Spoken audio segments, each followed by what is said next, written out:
a light versus dark type thing, you know. Like we've had times here where we've been talking and we've had angels fighting demons above my house. Like it's always a light versus dark thing. We always have, so the light beings really have to rise up and really put that out, and everybody, you know, we have to start spreading love and spreading light instead of everything that we're spreading. And a lot of times too is people are, you know, we're judgmental. We can't be judgmental of other people's paths either.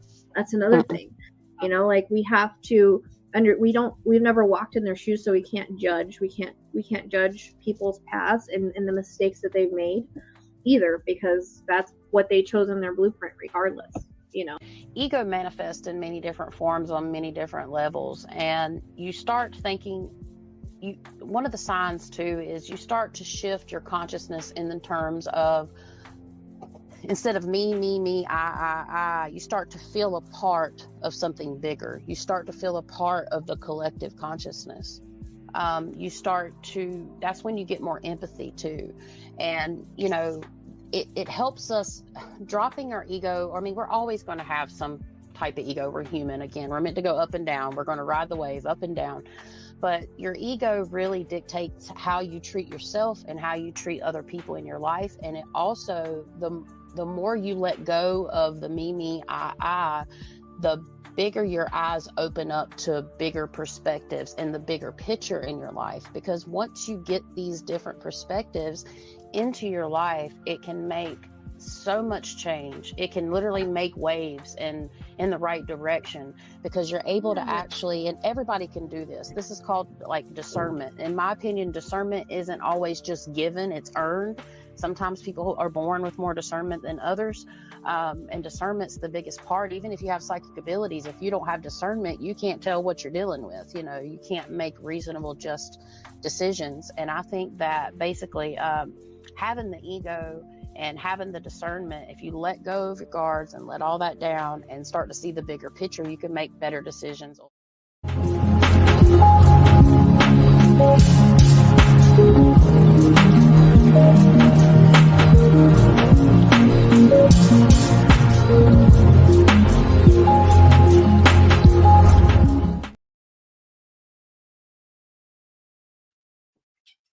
Hi guys. So Chastity's running a little late and I look like a mess right now, so I didn't get to do it. I've been working.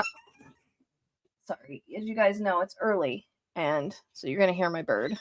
But I'm trying to make it so we can see our lights, because they have been turning on me. Anyways, so hope everybody's doing good. This is something like I haven't actually talked about in a while, so I'm going to be referring to a lot of notes during this, so I do apologize. I did teach it at one point, but it's been quite a while, so I will have to refer to a lot of notes as far as chakras are concerned, because there is, you know, kind of more to it than what we realize. But I was working on Sebastian's chart with my astrology friend, so I will be posting a map for that after this. I'm gonna go and make a video after this, and I'll get that up. I know people were asking and whatnot. I mean, it validates the reading. The whole chart validates the reading, validates where he is. They do need to be checking the water for sure. So but I'll explain all of that when I get that on.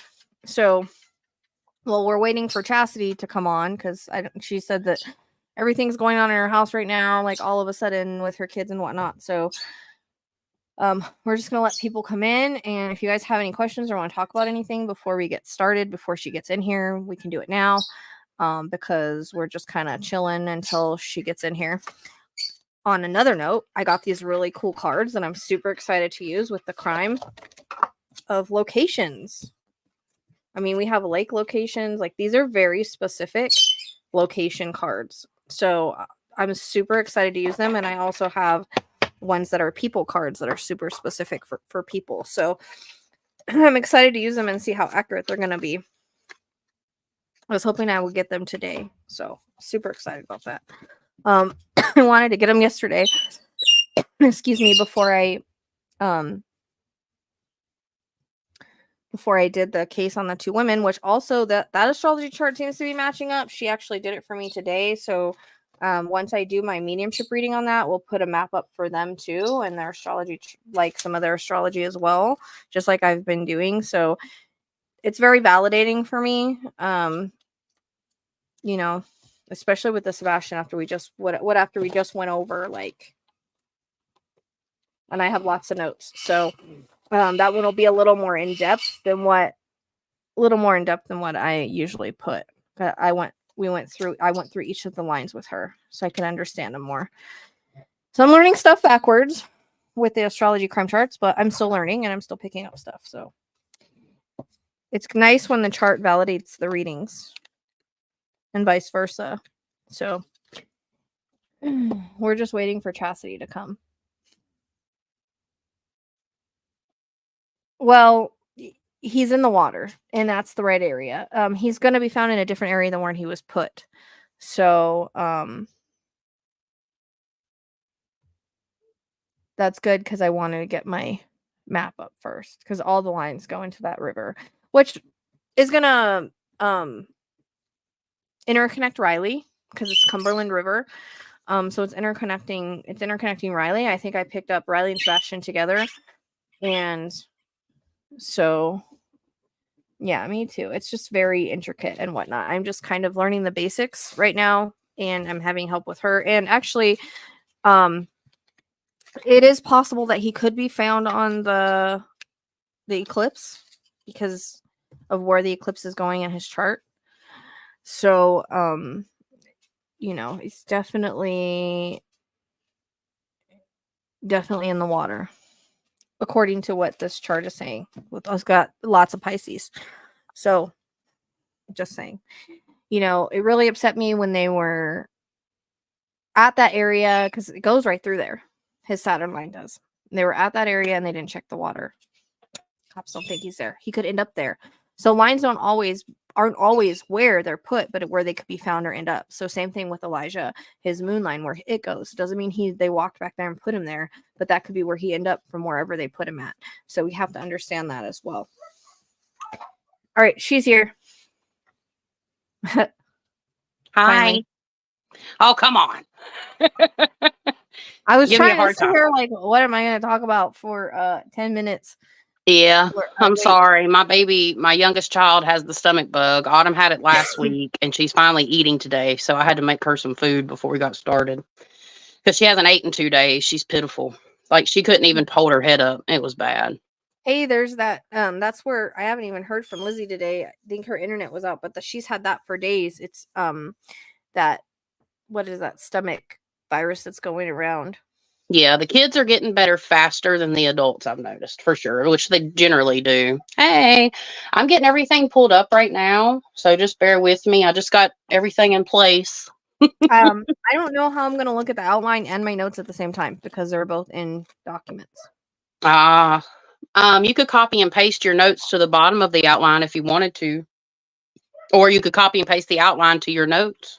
You haven't seen how much notes I have. Right. You can put it at the top. We might have to scroll back. I've got tons of notes on this. But I'm going to just try. Look, I already have a visitor trying to open my door. Hold on. Okay. I love them though. They're going to grow up one day and leave me. So it's fine. That's true. You'll be like me and you won't have anybody in the house. Yeah. I mean, it's going to be tough, but then I guess I'll get grandkids one day, and then I'll have to wipe their butt too. So maybe. I don't even want to think about that. We ain't even going there. Yeah. Well, I was thinking about this. Here's a little pre-show chat. My family had all the kids young, right? So I broke that cycle. I mean, I was 22, so that's still pretty young, but I'm talking about young, because my mama was 16 when she had me. My grandma was 17 when she had her, and then my great grandmother was 16 and 20 when she had them. So I was alive when my great grandmother was alive. She passed away when I was 9 or 10. And so I got to meet 5 generations, including myself, of course, in my family. But I broke that. And my grandmother was a grandma at 34, and I'm getting ready to be 37. And I'm like, oh, I'm so glad that I homeschool my kids because my oldest is 14. So, I've still got a while. It ain't going to be like right now, but it's going to be tough. I hope I have a while. Mine's 19, so that's the same age his dad was. So I hope I have a while. I told him, hold off and wait, work on other things. Your chart says so. So yeah, exactly. That's my best advice to anybody young that wants to have kids. Wait till you're at least 25, if not 30, to have kids, you know, so you can experience your life. Yeah. That's the biggest thing, which we're going to be talking about a lot about life, but just in a different way today. We're going to be talking about chakras, auras, and energy systems. So we're not going to get yeah, I got notes from that I took on quantum. It's a little bit to do with like quantum energy systems too. And this is just all theoretical information when it comes to the quantum stuff. And again, I'm not going to get too deep into it, but I want to give everybody a perspective tonight, as my goal basically is to introduce everybody to this stuff, but really talk about it, but from a perspective of like how energy could work. Like, how are we psychic? You know, and as we look into quantum physics and quantum energy, I'm not a scientist. I don't know everything, but I've looked into some things and it kind of helps me correlate. I don't have all the fancy words for it, but like quantum tunneling and stuff like that. There's all kinds of different ways that energy works. So, yeah, we're just going to touch on the chakras and kind of what they are and what they represent, and talk about our auras, and talk about a little bit of quantum physics and magnetic fields and stuff like that. We're going to get real nerdy. Well, we are energy. Yeah. You know, we are energy. So it stands to reason, you know, when our chakras are off, our energy's off, things are off. Just the way that it is. You notice there's no echo. I fixed it. Thank you very much. I am the technical genius. She is. I figured it out. Yep. Well, I will be touching those settings again. Right. I don't know what I did, but I did something, and I well, come to find out, in my first live with Lights at Midnight, me and Emily went live 2 Mondays ago, and it did like this weird static thing. So I don't even know what the hell's going on there. We're gonna have to fix that too. I'm split screening. Mine was I had changed the settings somehow, and I had checked it. I had moved all the settings around when me and Lizzie were on, and no matter what setting I put it on, it still echoed. So I was like, oh, screw this. And then just like, no matter what I did, it would still echo. But for some reason, somehow I fixed it all of a sudden. When we were doing Eli's chart, like privately, I messed with some stuff. She's like, okay, I don't hear an echo anymore. Stop. I was like, okay, no echo. We're going to stop right there. So yeah, that might have changed the settings, but no, you have to go in the microphone and change the settings. So yeah. But yeah, it's possible. Proud of myself. I don't have to hear anybody bitch anymore. I know it was tough though. It was really, because I was getting 3 echoes. I don't know how I've done these last 3 episodes, because the last time was the worst, because I was hearing myself twice. And then is there any echo, guys? Just make sure. I don't hear it on our end anymore, so it shouldn't be on y'all's end either. No, just to make sure. But it was tough. It hasn't been echoing since I fixed it. But that's what I'm saying is, like, I don't know what I did, but I'm not gonna be touching the sound thing again. And because I was like, I never had this problem before, and then all of a sudden I have it. So I was so annoyed with hearing people complain about it, and it was like it wouldn't echo when we were like, when I was recording with someone, but then when I'd play it back, it would echo, and it's like, you can't redo a reading, because it's not like it's something that I memorize. It's a reading. Like, I can't redo it. So it's not like I can be like, okay, there's an echo through this, I need to go back and redo it. Like, you can't. You're not going to get the same information. It's not going to probably be as good. So, you know, we'll get there, Barb. Oh yeah, we've got like a little list, and I mean, I'll just tell y'all what we're going to talk about really fast.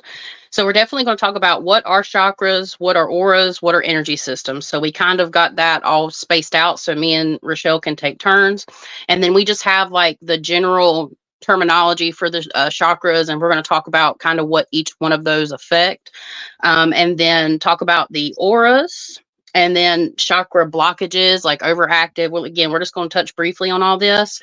And then I'm going to talk about how our overall energy system affects our mind, body, and spirit, and kind of pull in a little bit of astrology, not as in like an astrology chart, but give y'all a perspective of like how astrology could work based on energy and quantum theories, right? And then that's pretty much it. We're going to open up for questions. So, but me and Rochelle both are very long-winded. I've got a lot of stuff about chakras here. Like it's mostly Perfect. chakras, and it's because I taught it in when I was teaching. It was something I taught. Like so, I did all this research, but I didn't memorize all of it. So Yeah, I have all my notes here. I'm just gonna try to like that's perfect. skim it, and talk about it. Because I reviewed my part of the podcast me and Emily did on chakras and energy systems, because I have talked about this before, but in a lot of depth. It's a 2.5-hour episode. And I've, we've covered it.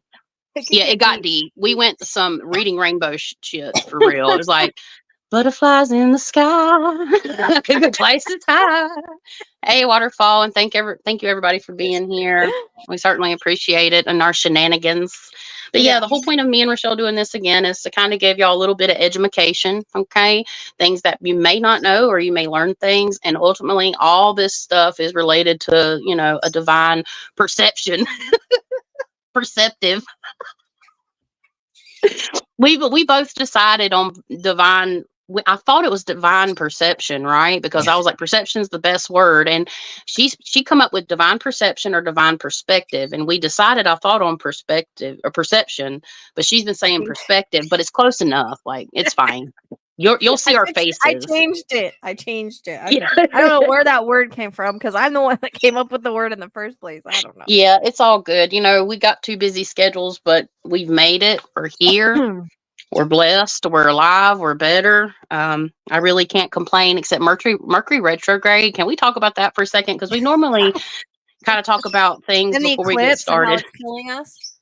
Yeah. Oh, it's been wild. I'm trying not to cuss. It's been wild. I was so tired yesterday. I feel better today, but it was like yesterday. I was like, ooh. Yeah. I can't do anything. The day before Mercury retrograde really kicked in, it was close enough. It was within a 24-hour period or less. We had my car, I thought the starter messed up on it, but I think I didn't have it all the way in park. Okay. I don't normally mess up like that, but pretty sure the starter's okay. The car's been cranking, but we even went and got a new starter, right? But I had to go get somebody to come get me off the side of the road. And y'all, if I'm stuttering on my words, I made me a cold brew lavender honey coffee, and it's got me going.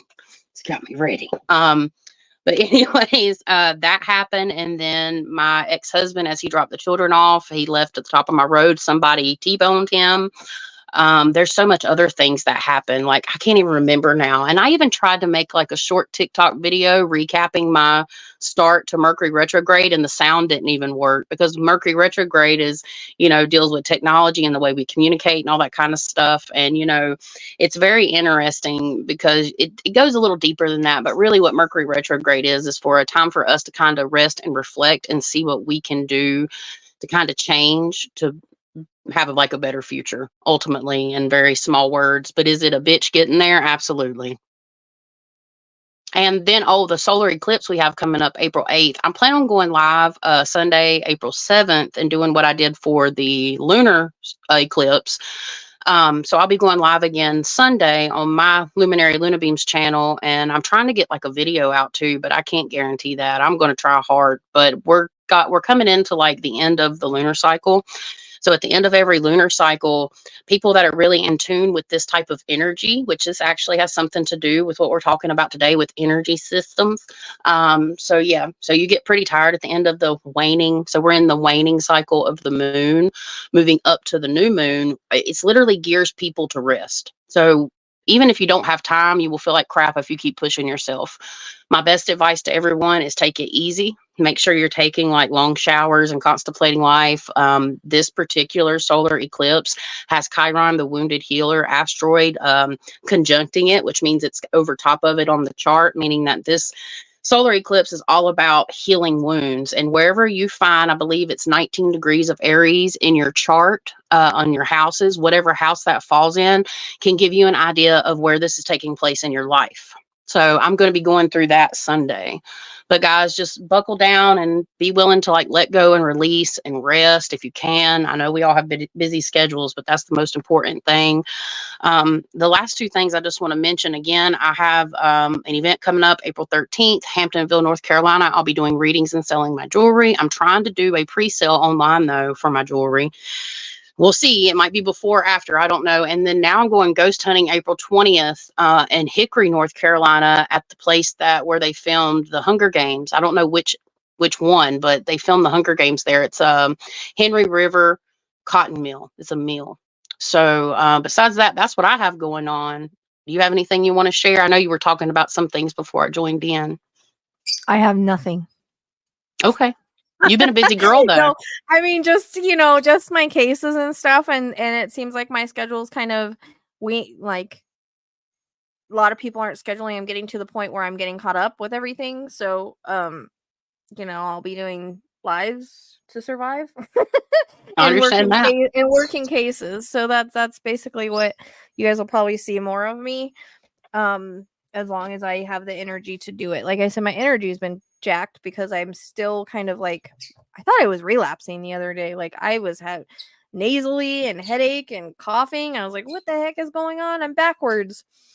So I took a bunch of vitamins and laid down and went to sleep, and I was better the next day, but I relapsed for a second.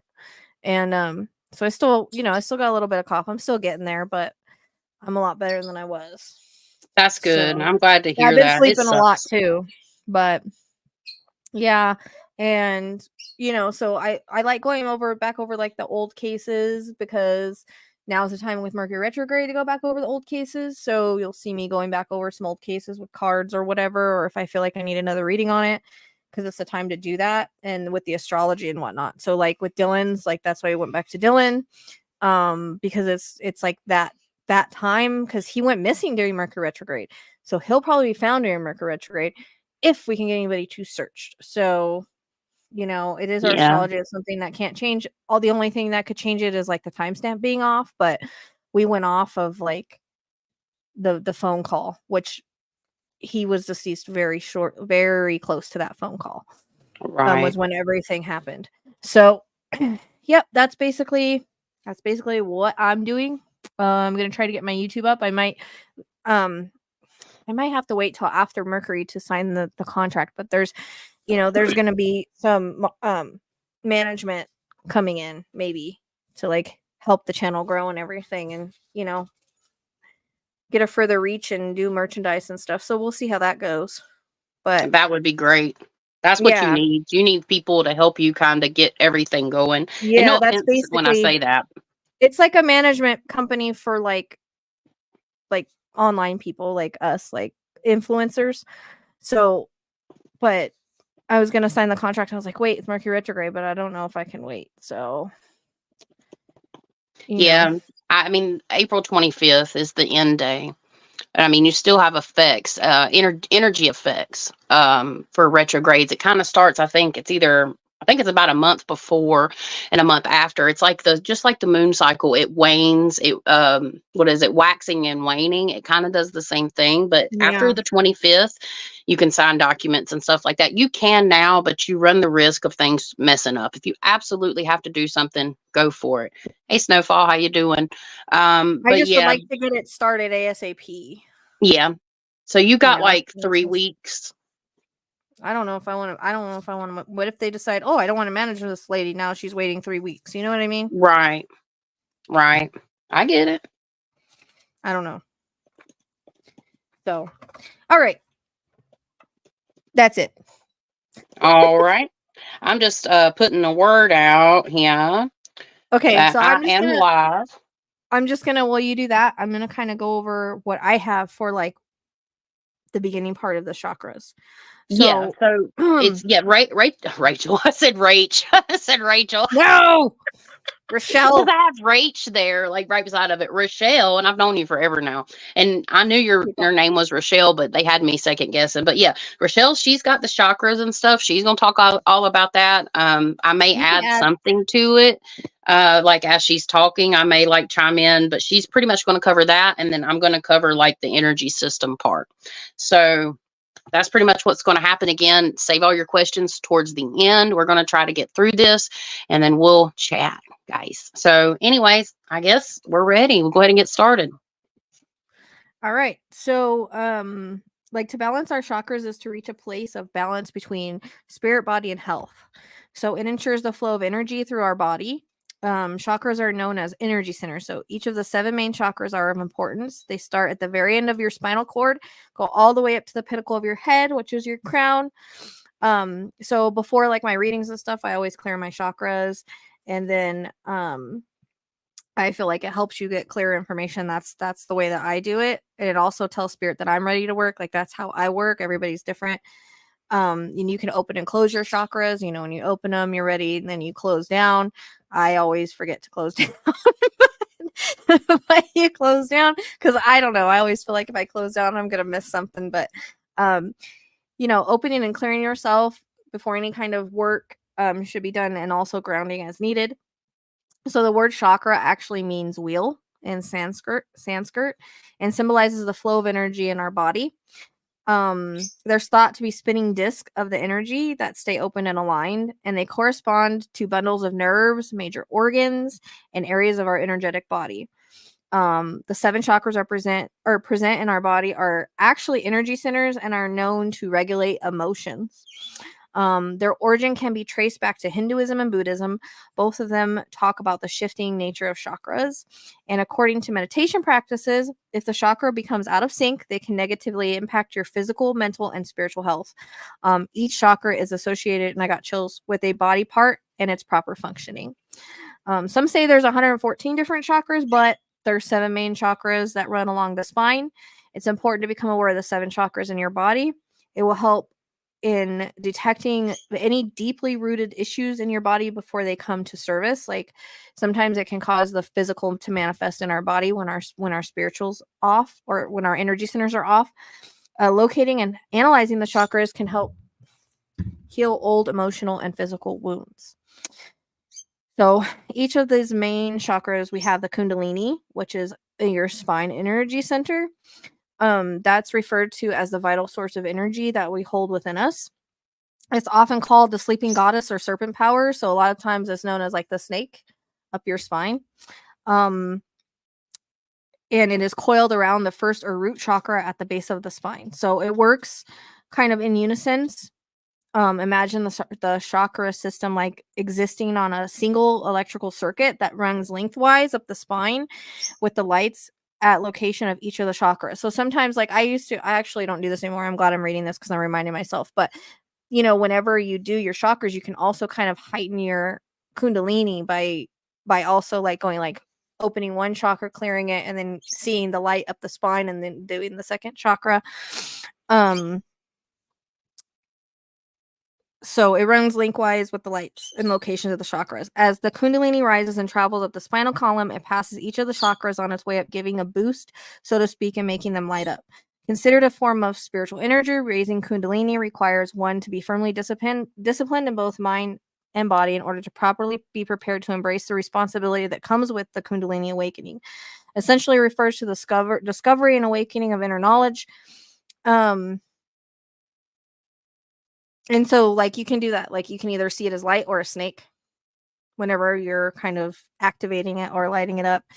But be careful, because it can be too powerful and can cause ego. It can awaken a sort of inner earthquake and can that can be like a slap in the face if it's like too much, you know. But it's significant changes on different levels, like physical, emotional, and psychic capabilities or capacities.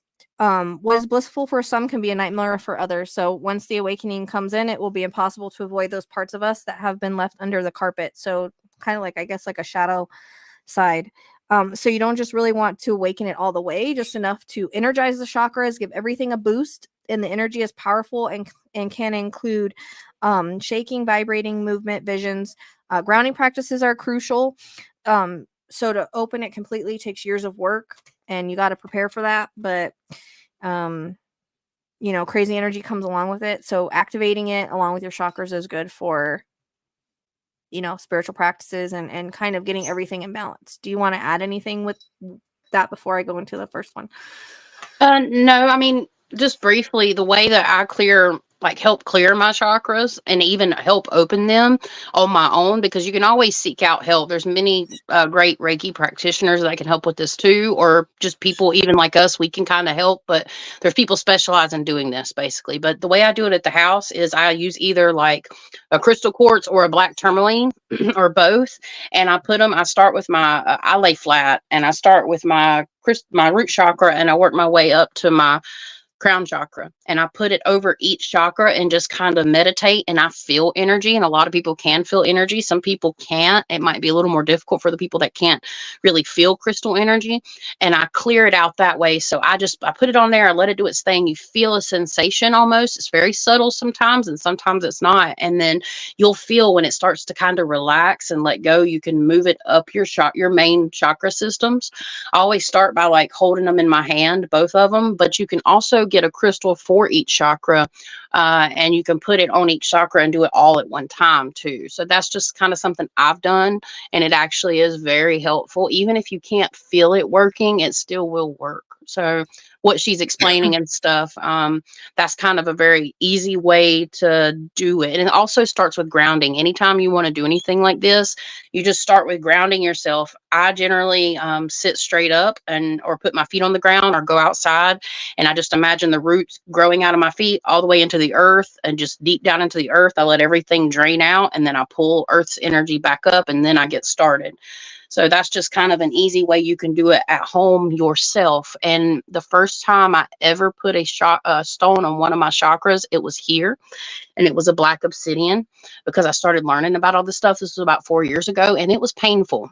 It actually had kind of pain associated with it. It wasn't like excruciating, but you're going to feel like a pushing or a pulling sensation wherever, if you hold it or you put it on one of your chakras, depending on the type of stone, like obsidian and tourmaline pull out negative energy. They release blockages. So if you want to use those, and crystal quartz is good for everything, and it amplifies the stone you're using it with. So if you're trying to clear out energy, that either black tourmaline or onyx or obsidian is great for that, and you can do that at home. That's all I'll add to it. Yeah, and I think I have in here maybe crystals that are associated with each of them that you can get to. I don't know if Perfect. I think that's pretty much in here, but I haven't went over this in a while. So yeah, sure. So yeah. All right. So the first chakra is the root chakra. So it's the base of your spine. The color is red. Goal is to connect your mind, body, and soul with earth. Like she was saying. So chakra is a feminine by nature and gives us the feeling of being close to earth. It is known to keep us grounded and connected with energy of the earth. Physical identity, stability, and grounding go with the root chakra. How to balance this? Try walking barefoot in grassy areas. How to know if it's out of balance or blocked? It can manifest in physical issues such as arthritis, constipation, and bladder or colon problems. Emotionally feeling insecure about finances, or in physical or basic needs and well-being.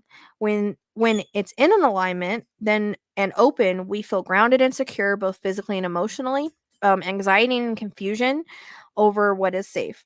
So you feel too cerebral and can't shut off your brain too, like your brain is just going wild. You feel stuck or sluggish. Disgust towards your body, stress over reliance on others, abandonment, constantly getting by or going without, feeling you aren't good enough to the way you are, overwhelming stress due to external circumstances, tired and sluggish, financial fears and money issues, instability, depression, anxiety, lack of self-esteem and sense of belonging, poor focus on work or life in general, and lower back pain is a common symptom. So that's all if like you're out of whack down there in the root chakra. Your food that can help you balance this is anything that's associated with the color red. So red berries such as cherries, raspberries, strawberries, they can help light a fire that melts the ice, numbing your ability to ground down. Root veggies such as potatoes, carrots, and turmeric also pull energy down to the earth, and most proteins accomplish this as well. And here we go with the crystals. So it is in here. You can use red jasper. That helps provide grounding and emotional stability. This can be used to heal the root chakra. You can use hematite. Brings positive vibrations, especially to those who have been experiencing or feeling of instability and insecurity. Black tourmaline, as Chasity was saying, transform all of the negative emotions associated with having a root chakra problem into positive energy. It's also revered as a protective shield against all negative energies and vibrations. So choose between one or all of these. You can lie down on your stomach, place on your lower back between your area between your thighs. Concentrate the color red and things and people that make you feel warm. Always state your intention that physical and emotional spiritual symptoms you have been suffering from, that those blockages go away and there you are healed fully. Visualize the red energy wheel, or you can use a ball, but a lot of people use the wheel, like a spinning at your lower back, spinning freely and clear of any debris. So that's for the root chakra. Do you have anything you want to add? I know it's pretty detailed. Yeah, it's perfect. It's perfect. So I know it's kind of like I'm reading, but I can't memorize all this. So that's okay. I got some stuff. I'm looking over my notes as you're doing it, because I have them here and I'm just kind of skimming through them too while you're doing them, but I'm listening. Okay. And I'll talk to people in the chat. I'm putting my mic on mute though. Anything you want to add on that? No? Okay. So we have the second chakra, which is the sacral chakra. Chakra. It's located 3 inches below the belly button, just above the pubic bone. It's the color orange and it is associated with the lymphatic system and responsible for expressing emotions. It also helps you get in touch with your sexual desires, sexuality, pleasure, and creativity. Hold on. Yep. It has everything to do with that. It has everything to do with your creativity in general. And if you're having a creative block, it's a good idea to try to unblock your sacral chakra. Yep. So how you balance this is how you know that it's out of balance is you'll have issues with the chakra that can be seen via problems associated with organs like the urinary tract infections, lower back pain, and impotency. Emotionally, the chakra is connected to your feelings of self-worth, and even more specifically, our self-worth around pleasure, sexuality, and creativity. The fear of intimacy, both physically and emotionally. Don't believe that you can be loved just for being you. I got chills with that. A struggle for a healthy self-image. One unsuccessful toxic relationship after another. So if you tend to attract the toxic people into your life, it's because that is out of balance. Feeling of confusion, hurt, and abuse, difficulty finding meaningful relationships, any type of dysfunction, extreme tiredness, trouble with creativity, and the inability to feel joyful. The food for your sacral chakra is where our passion and pleasure lives and where intimacy grows. Back pain and urinary tract infections are a sign of a blocked sacral. Orange foods such as rich in omega-3s unblock the chakra. So carrots, orange, peppers, peaches, apricots, salmon, and sweet potatoes. Nuts and seeds help too. And another important thing to remember about this chakra is to hydrate and flush out for blockages, which makes sense because if you have urinary tract infection, you want to flush it out. So crystals you can use are warm amber and orange colored stones to help you heal the chakra. Carnelian is, I hope I'm saying that right. Use orange carnelian stones if you need a boost of vitality in a relationship, creativity, or both. Citrine, golden citrine is ideal for those who have blocked sacral chakra due to the negative emotions from toxic relationships in the past. It encourages confidence, self-esteem in the present. Amber, this warm, glowing stone inspires positivity, creativity, and even excitement and lovemaking. So you don't have any excitement there, get some amber. A simple tip is to carry around a piece of Baltic amber in your pocket so that it will remain close to your second chakra. Use positive affirmation when using crystal healing for the chakra, such as I honor and respect myself. I deserve to be honored and respected by others.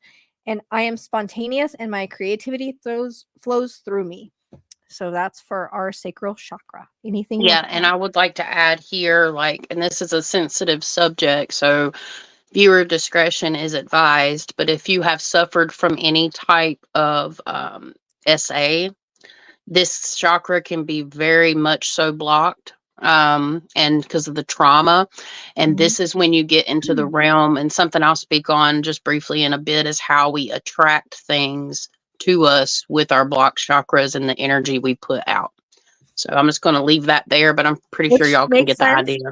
It makes sense because it has to do with our sexuality and whatnot. So when we have that trauma, it will become blocked. Yeah. Or out of balance. Hey, Grandma Sherry. Are you putting these on the screen while I'm doing this? You can do it. I think you can. Oh yeah, that's right. I can do. Yeah. So we have the third chakra, which is our solar plexus chakra, is located behind the navel region below the rib cage, upper abdomen and stomach area. You have the color yellow, and it is associated with self-confidence, self-discipline, and self-esteem and wisdom. It is responsible for that gut feeling. For the uninitiated, gut feeling is getting a clue about something isn't right for you. So that's, I guess, where your clairsentience would come in at as well. So how to balance this is you get out in sunny areas or sit next to fire. Since this chakra, and I got chills, is associated with fire, such is what's used to clear with. So whenever I clear this, I actually see fire besides spinning it out. So I use symbolic with my clearing as well as spinning it. So how do you know it's out of balance? Is blockages in the third chakra are often experienced through digestive issues like ulcers, heartburn, digestive issues, nausea, gas, eating disorders, and indigestion. Its chakra is our personal power. This means related to our self-esteem and self-confidence. This blocked chakra can make you feel unable to make decisions, and rather like touchy. I don't know, is that touchy? Touchy. Becoming angry or having control issues, suffering from low self-esteem or having difficulty making decisions, becoming apathetic and start procrastinating. Oops, I do that a lot. Chronic fatigue, digestive issues, and little voice inside us all becomes critical. This makes it easy for you to be taken advantage of, or you could have stomach aches and some kind of digestive issues. You may feel powerless over life, and teachers and yourself, and physical symptoms such as stomach pains. If it's overactive, you would feel overly ambitious in your own life and possessive over someone else's life as well.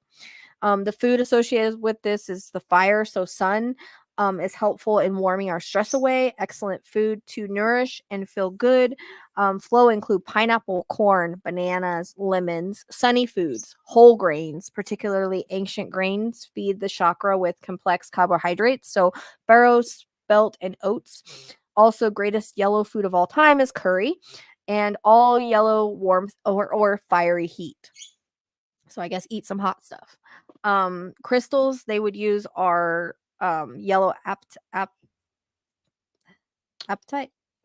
Yep. Okay, I'm probably saying that wrong. Yep. Use a yellow or golden apatite to instill a newfound sense of assertiveness in your life. It's known for providing personal power in a positive manner to help individuals achieve goals. Calcite, the crystal comes in a variety of colors. Use the yellow and orange varieties to help with the physical symptoms of a blocked solar plexus, such as stomach ulcers or pain. Yep.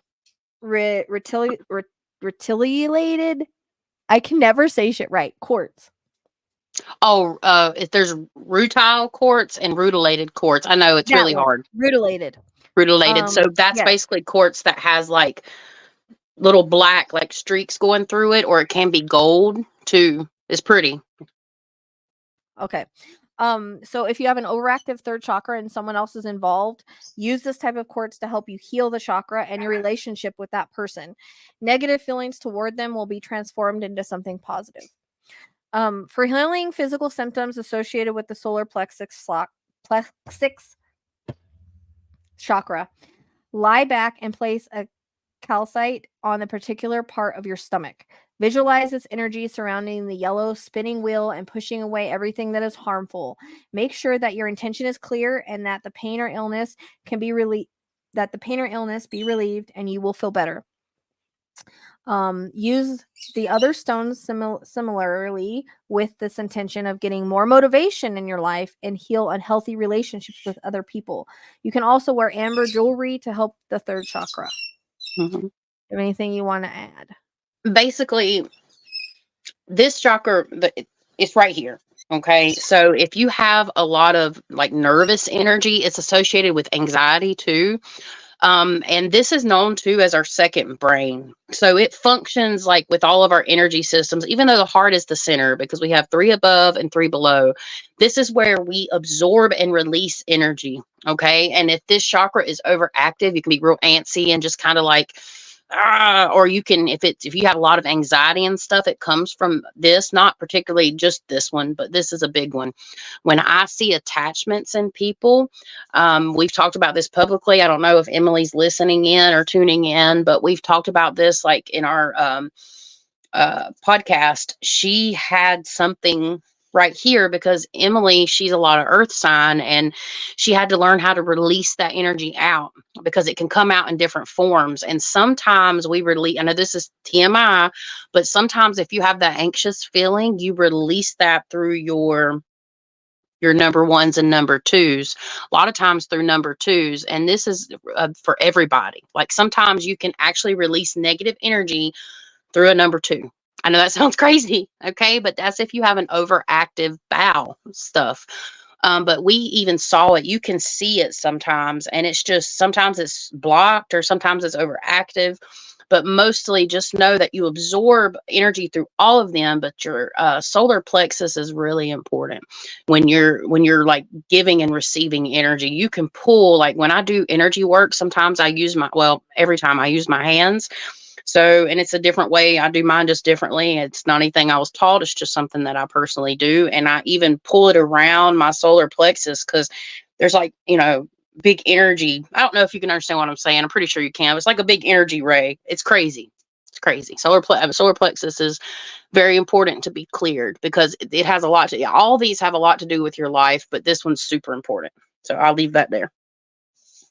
You see Missy's comment. I don't know if you knew about that already. You're on mute, dear, I think. Sorry. Yeah, that's what I was saying. I have his whole, I went over his whole, forensic astrology. We did more lines. Cool. And so I have all that, and I'm going to release that. It's definitely in the water, so it's definitely a good thing. Awesome. All right. So, well, according to his chart, he's got like a whole stellium in Pisces in this whole situation. So, Makes sense. Okay, so the fourth chakra is your heart chakra. So, AKA it's heart center.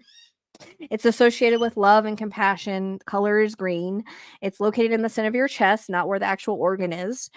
Chakra is responsible for, whenever I clear this one, I'd use green, but I also use white buffalo for that. So I imagine a white buffalo like on green grass. Like that's how I clear it. I was taught that by a shaman. So because white buffalo is about, if you look up the meaning for it, you would understand it. But anyways, so the chakra is responsible for emotional healing and mental health, spiritual and romantic love, compassion, forgiveness, and everything that makes us human. And the color again is green, and I've got chills with that. So how to balance this? How to know if it's out of balance? So blocks in your heart chakra can manifest through heart problems, obviously, asthma and weight issues. Blocks can be seen through people's actions. So people with heart chakra blocks often sorry, my cat messed me up. People with heart chakra blocks often put others first in their own detriment. It's middle of the 7 chakras, so it bridges the gap between the upper and lower chakras. It's also representative of our ability to love and connect to others. When this is out of alignment, it can make us feel lonely, insecure, and isolated. Fear, commitment, feel like you have to please others to be loved, guard yourself from being hurt again, trouble with giving and receiving love, the need to hold grudges, hurt over past relationship, intense sadness, feelings of loss. So grief, with our heart chakra, it can really block our heart chakra with grief, difficulty letting go of grudges and so forth. So chest pain, asthma, allergies, and heart disease is associated with the air element. Yay, me. Food, healthy greens such as broccoli, kale, spinach, cruciferous veggies are good for this. So avocado, kiwi, celery, green apples, mint, limes, mojito, heart juice. I was going to ask what that was. I guess just green vegetables. That's a big word for me. So, you know, anything green. So anything with these colors, it will help with it. So the crystals are pink and green gemstones. So green tourmaline, yes. Heartburn, yes. Semi-precious stone is excellent for those who need heart chakra healing. To enhance the abilities, use it with pink tourmaline. Rose quartz, use this quartz to help you let go of past relationships and attract more love into your life. Emerald is often referred to as the stone of successful love. So emerald is definitely a precious stone that you want in your chakra healing collection. It can also, and I got chills, it can also help with the physical symptoms of a blocked heart chakra. Other stones that can be helpful are amazonite for bronchitis and other issues such with heart and throat chakras. I don't know how to say this word. Rhodochrosite. I'm sorry if I mispronounce it. It's okay. They're tough. All heart and blockages, including emotional and physical. So place green or pink crystals beside your bed, under your pillow, to help create a calm, peaceful environment and to help you rest and heal faster, which is what I should have done with my stuff. And I was showing everybody this is an emerald while you're talking. I have some of these stones. I might just hold them up. That's an emerald, guys. One of the kind. You have anything you want to add to the heart chakra?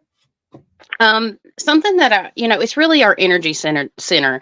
So like when your heart chakra is blocked, these three bottom, the ones that we just covered, the bottom ones, those are your earth chakras. That's the ones associated with earth, right? When we start to go above the heart chakra, these are your like divine chakras. These are the spirit chakras. So when one of them's out of balance, this is the connection right here to spirit and earth. This is where we have to work from. The passion, something that I've learned about. Yeah. And the passion and the things that we do, like me and Rochelle could not do this if we didn't have a love or a passion or a compassion or empathy for people.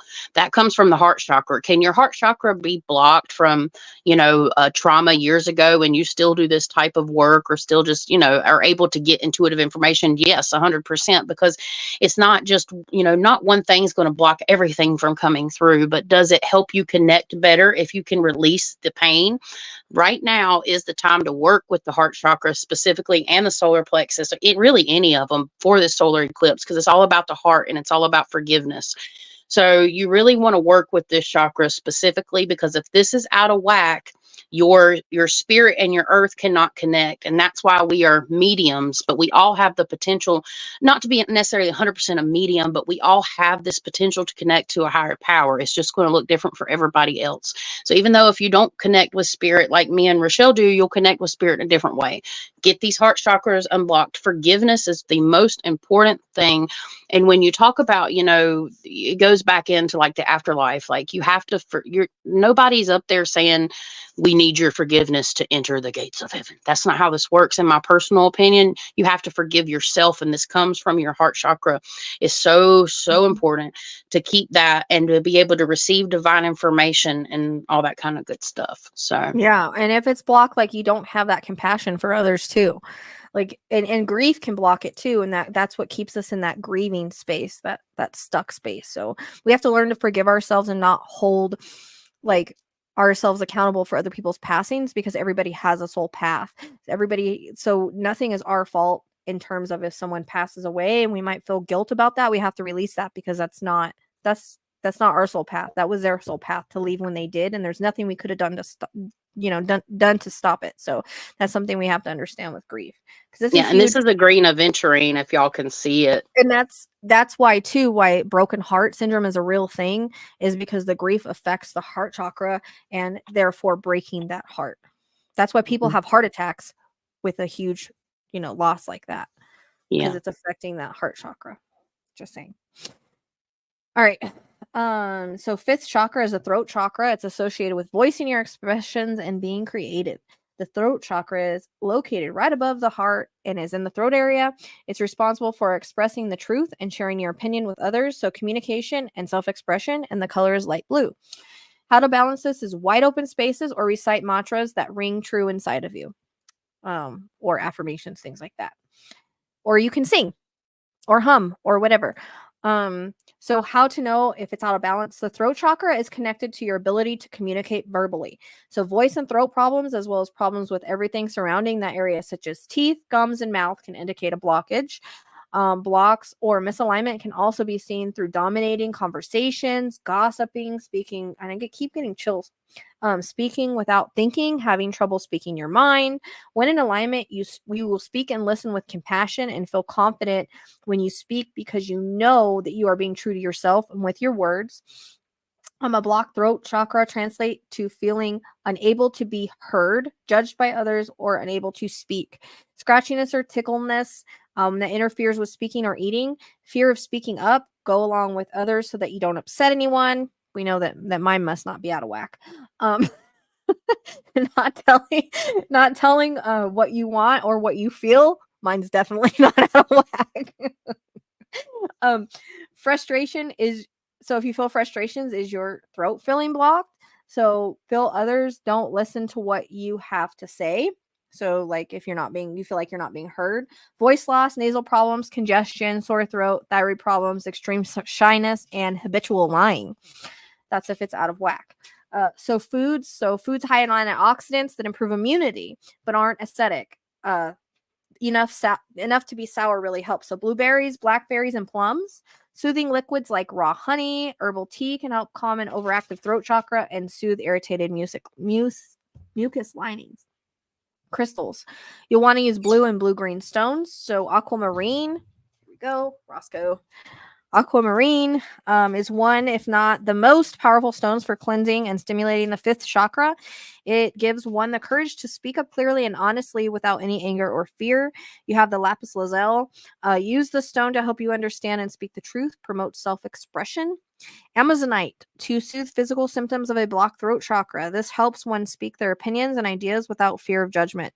In addition to this, you will want to use a blue lace agate to help with physical symptoms, especially ones involving the thyroid gland. Wearing this pendant of any of these stones is a good way to get started with healing the throat chakra. Yep. Anything? And I gave some examples while you're talking. I'm so proud of myself. I can't promise I can do that for every one of them, but this is a rough sodalite. Okay. It's a little dirty because it's been in the earth, you know. And this is a lapis lazuli or lazuli. I know somebody says, yeah, somebody says lazuli. I know, but yeah. And then this is just a sodalite drilled down into a pendulum. Okay.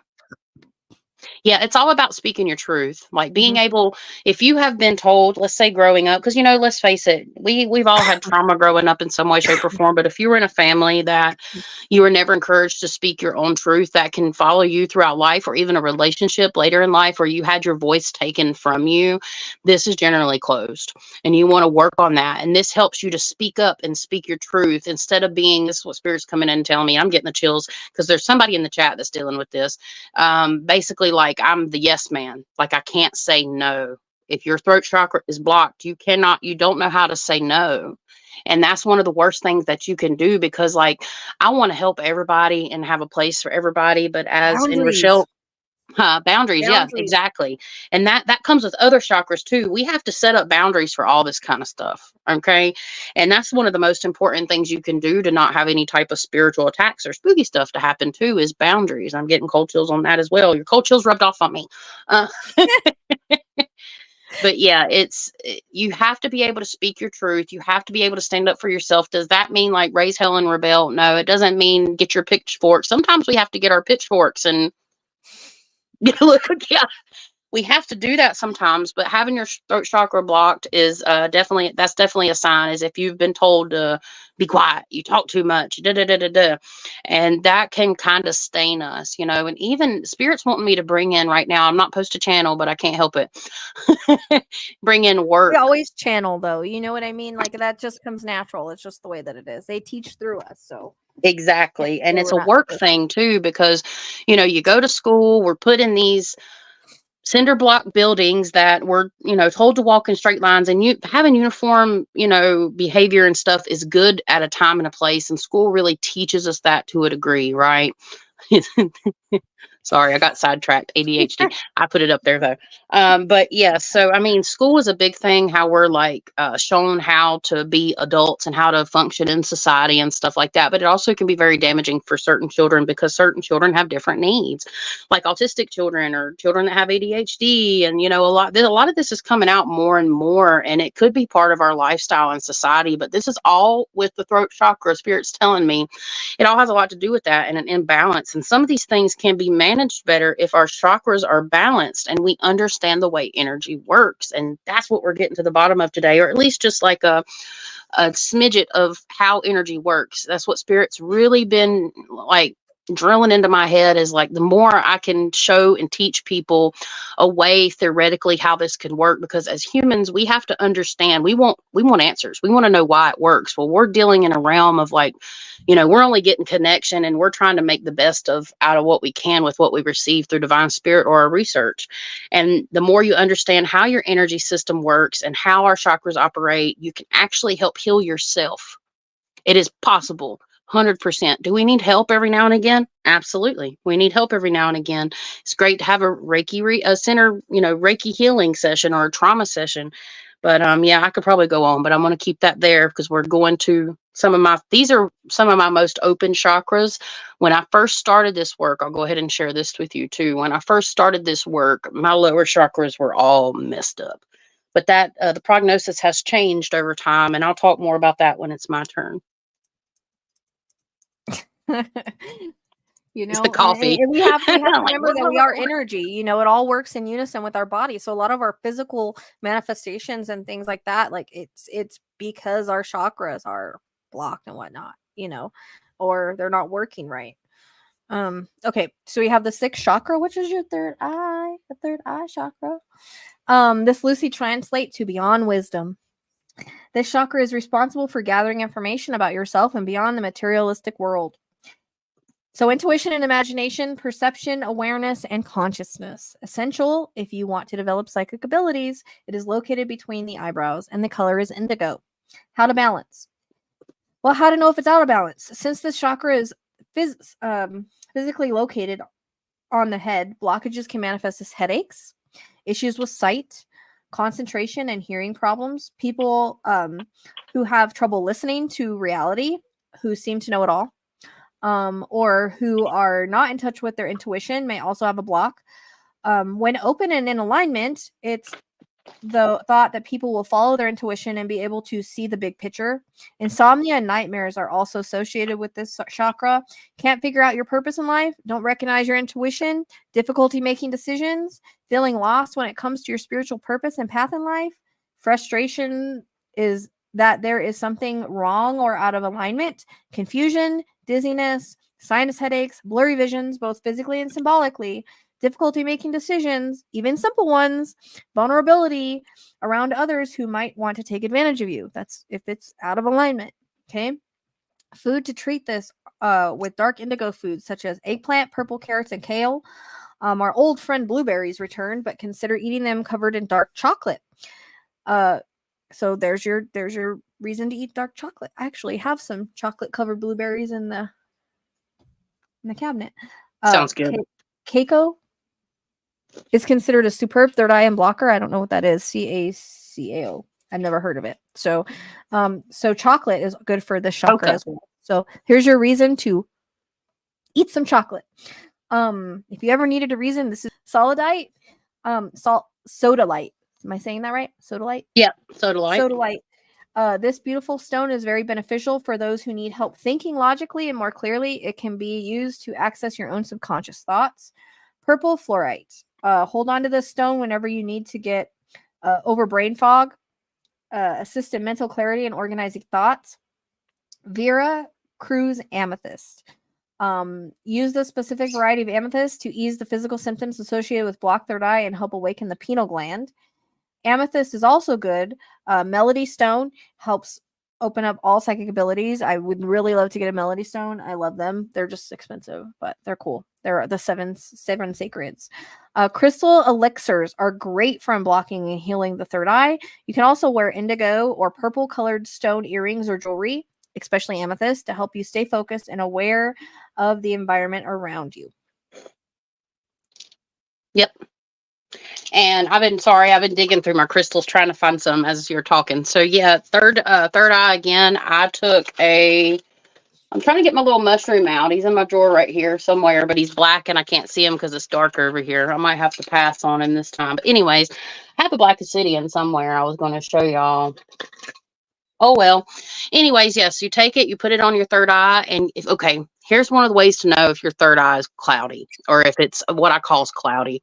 You start to feel like you can't think properly. Okay, you start to feel like everything, you're kind of moving through fog in life. It's almost like when you can't connect your thoughts. So if you had I love amethyst too. It's beautiful. But yes, you can't. Yeah, it is your birthstone. Absolutely. Mine's emerald, actually, believe it or not. I'm more Cancer though. But yeah, so cloudy thoughts and feelings and just kind of feeling like, duh.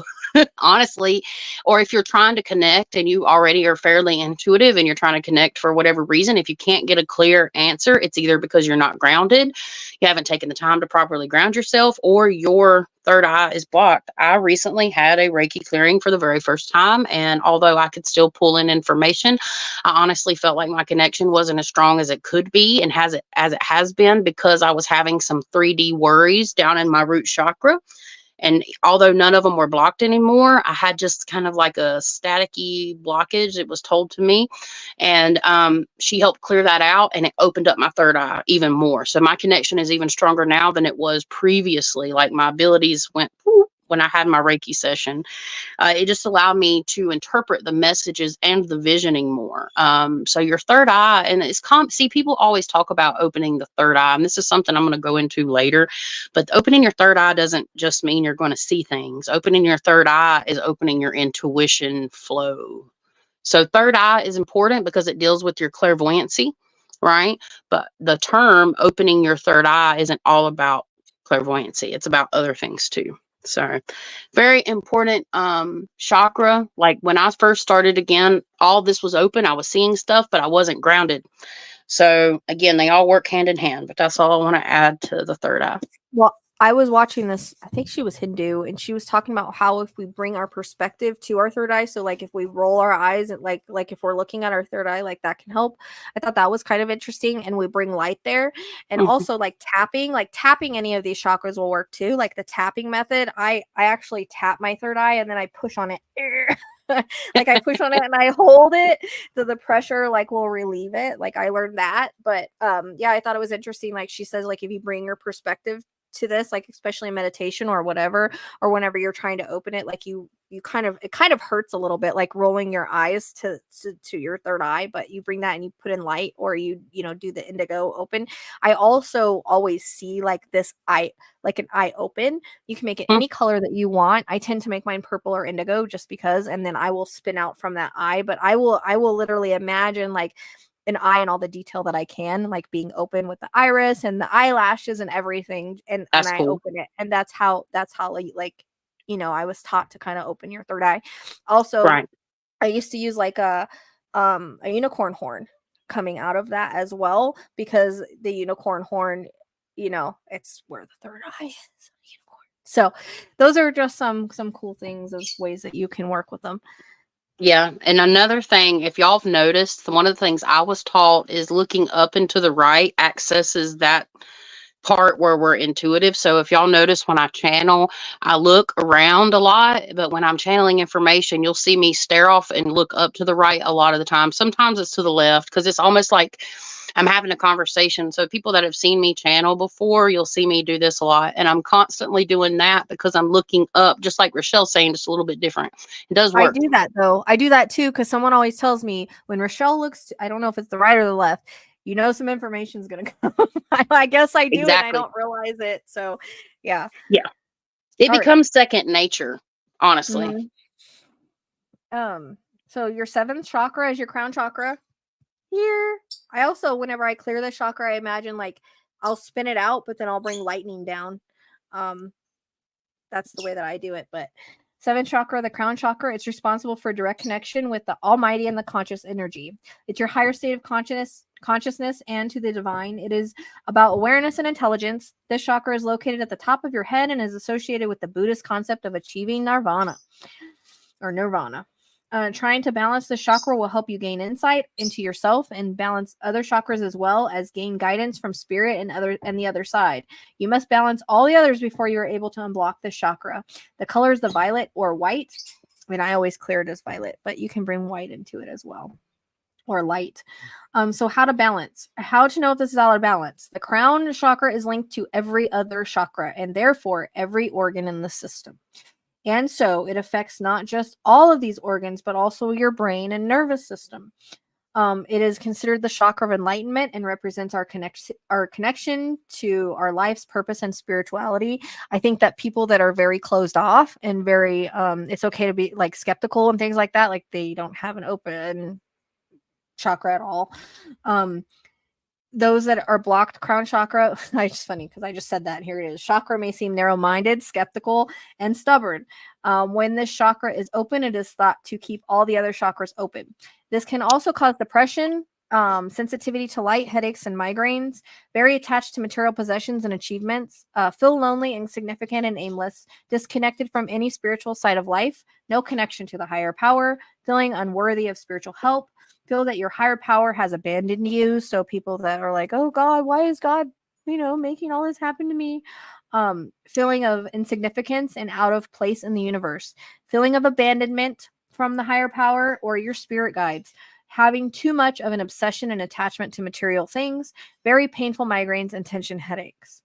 The food, just detoxifying and fasting. So lavender, sage, and mint as essential oils rubbed at the temples, quiet and uninterrupted time with plenty of hydration and very little light.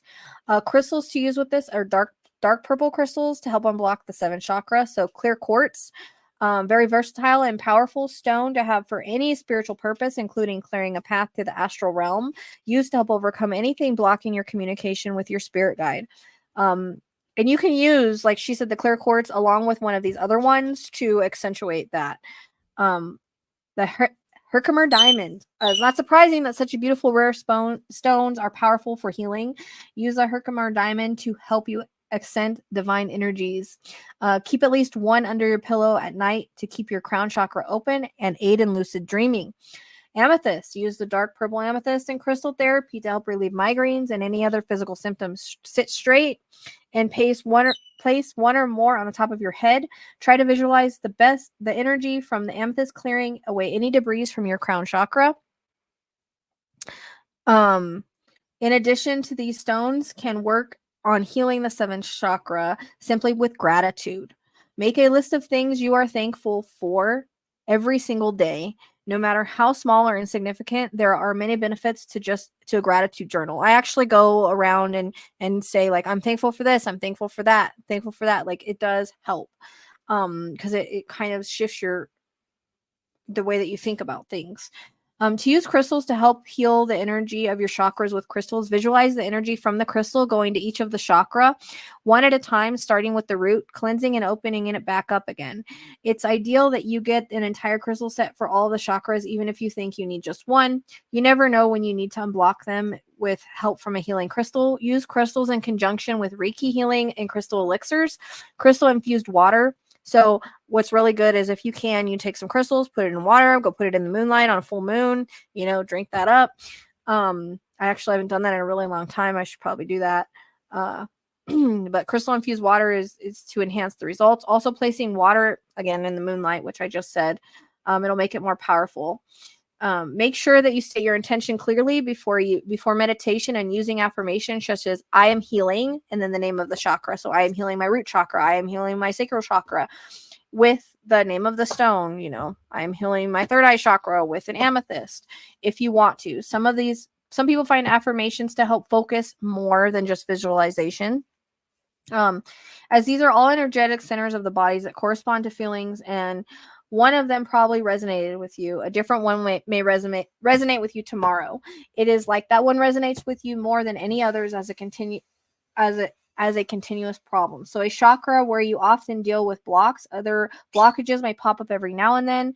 In the chakra center, these patterns have specific terms and recommended treatments. There are many things that can be done to align. Some include yoga, chakra cleansing, body work, and even music. I'm sure there are binaural beats and meditations as well. And then we go into tapping as a form of interactive meditation, which is what I was talking about. It's often oh, I lost my place. Oh, there we go. It's an effective tool for unblocking chakras and focusing your attention to the present moment. Find a location of the chakra, tap on it with your index and middle fingers. However, as you tap, it helps to recite a mantra that focuses your attention on thinking positively about that chakra's energy. For example, your heart chakra, I would tap the center of the heart chakra, or if your chest or your collarbone, and recite something like, I accept love into my life. I forgive myself for feeling angry or unhappy with myself and with others.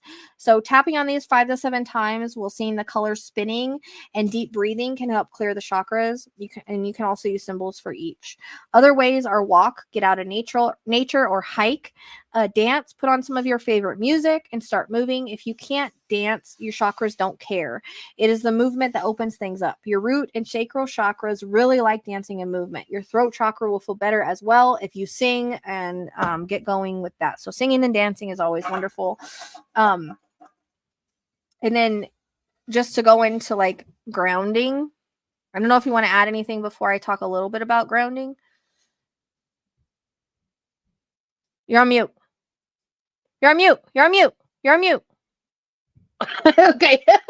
So basically, a couple people have been chiming in just with their thoughts, and I've just been posting it. But one thing that is very, very, very important for your safety and your health is what this person said. Not all crystals are safe to put in water. So like because they release toxins, like she's talking about things like hematite, anything that ends in a tite at the end, like TITE or something like that. I don't know. Don't quote me. But like hematite and mica and stuff like that, you do not want to well, mica might be okay, but hematite and stuff like that, the tites, you cannot put in water because they release toxic stuff. It's safe to put quartz based crystals in there, like amethyst is a part of a quartz. Say, like clear quartz, rose quartz, amethyst, like those kind. Yeah, that's very important. And she just brought that up, and I made it the point. I just wanted to take a point to stop because I'm getting ready to make a bunch of metaphysical products with particularly those stones. But even there's lists you can find online if you wanted to experiment yourself. But even buying from a seller, just be aware, like if they've put something in there that isn't part of like quartz or water safe or oil safe, you can poison yourself. Okay, so be very careful. And yeah, you're welcome. Definitely. And yeah, we've talked about the intention. Like that's where all the mantras and everything come in, like the intention with it. So we did talk about that. So they do have grounding mess on Amazon. I haven't tried it yet, so I can't tell you if it works. I still have to set that up. I still haven't. We're all being ready to send you energy to get your grounding map. So want to discuss grounding a bit. We must also remain grounded when doing this work, which I'm rarely ever grounded, because I'm an air sign, so I'm always there. But I notice when I start feeling grounded is I do get nauseous. Like that's me knowing if I feel nauseous, I feel kind of high, I know I'm ungrounded.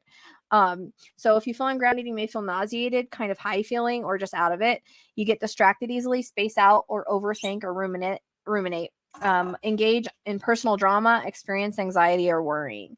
So physical signs of ungroundedness are inflammation, poor sleep, chronic pain, fatigue, and poor circulation, dizziness, shakiness, pounding heart, so anxiety, weight gain, feeling dazed, forgetfulness, and excessive daydreaming. So if you feel this way, it's time to ground. Place your feet flat on the ground, like she said earlier. Without shoes is the best. You can do this inside or outside. If you can do it outside, it's even better. You can place your feet in the grass or the dirt.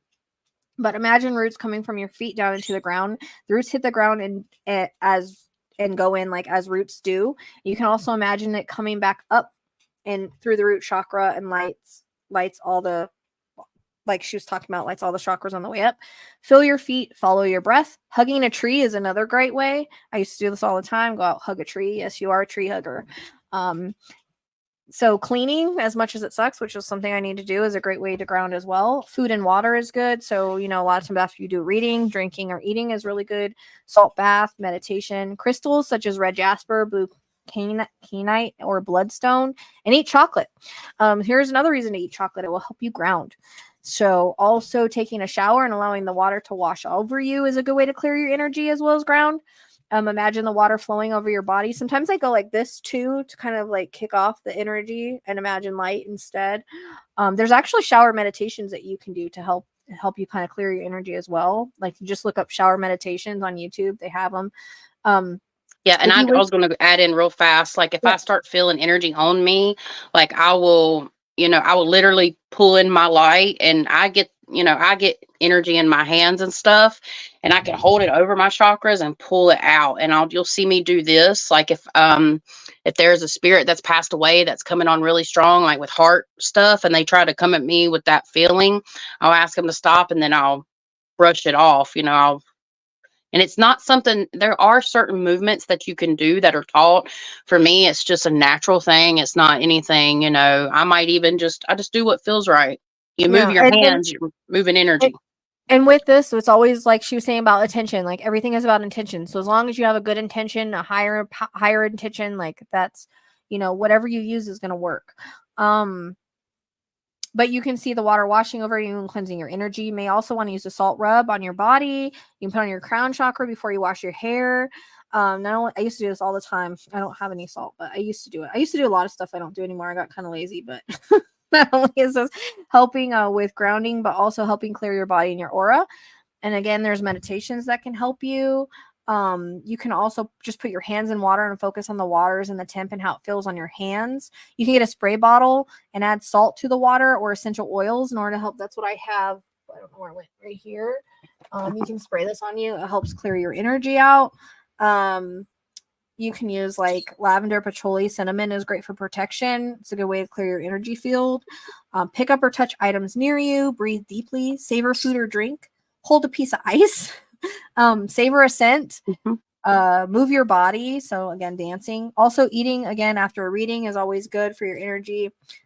If you're feeling overwhelmed, breathing, which is called box breathing. So you hold in for 4 seconds and out for 4 seconds. Stretch, exercise, mindfulness, and senses. Those are all good ways to ground, clear out your energy and all of that stuff. Whatever works for you. Yes, absolutely. Do you have anything else, Rochelle, before I move into the quantum universe? That's all of my that's all the chakra information I have. Do we have auras next, or it's kind of like it's this? I mean, I just wanted to briefly touch on, our aura is basically radiating energy from our chakra system. So it's just, a part of our whole entire energy field. You have a magnetic field, right? So aura is really determined. This is where your thoughts and your feelings and everything gets expanded into your outside. So one thing that I teach is something that I don't know, it's just my personal opinion. Maybe somebody else's talks about it in a different way or whatnot. But our emotions and our thoughts, their energy, they get released, and they get released out into our auric field. And this is where you have an energy signature, and it's all different colors. And generally, the brighter the color, generally, rule of thumb, is means that it's good, pure, clear energy. If the colors are more murky and stuff like that, then you're dealing with, darker, stuck emotions, feelings, and energy that needs to be washed away with some of these grounding techniques or reaching out to a Reiki healer.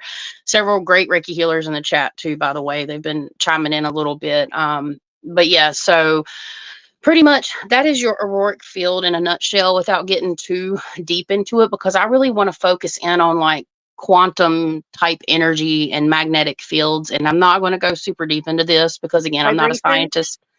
I only know about vibrations. But it's pretty much the same thing, because when you're in the spirit, okay, we have multiple layers to our energy. There's multiple layers that radiate out into the universe. This is where you have like the collective consciousness and stuff, right? So going from the inside chakra system out, those feelings and those thoughts and all those things get kind of trapped in a bubble in a way. But it's said that our magnetic field at least goes to 8 feet outside of our body. That's how we can sense things, right? But honestly, there's some people that thinks it goes on forever. I think there's even scientific readings that have proven that it went at least 60 feet. So you start thinking about quantum physics and quantum entanglement and how different particles can be in two different places, but still connected to each other. This is where you get into the realm of things that are like, how do we perceive psychic information? So let's see. I want to see if I can just kind of cover a couple of them from a spiritual perspective. So basically, the quantum world is also very small. And one of the podcasts I've done before, I talk about the theory of like the fifth dimension. The fifth dimension, we have the fourth dimension and the fifth dimension and the sixth dimension, and all this is theory.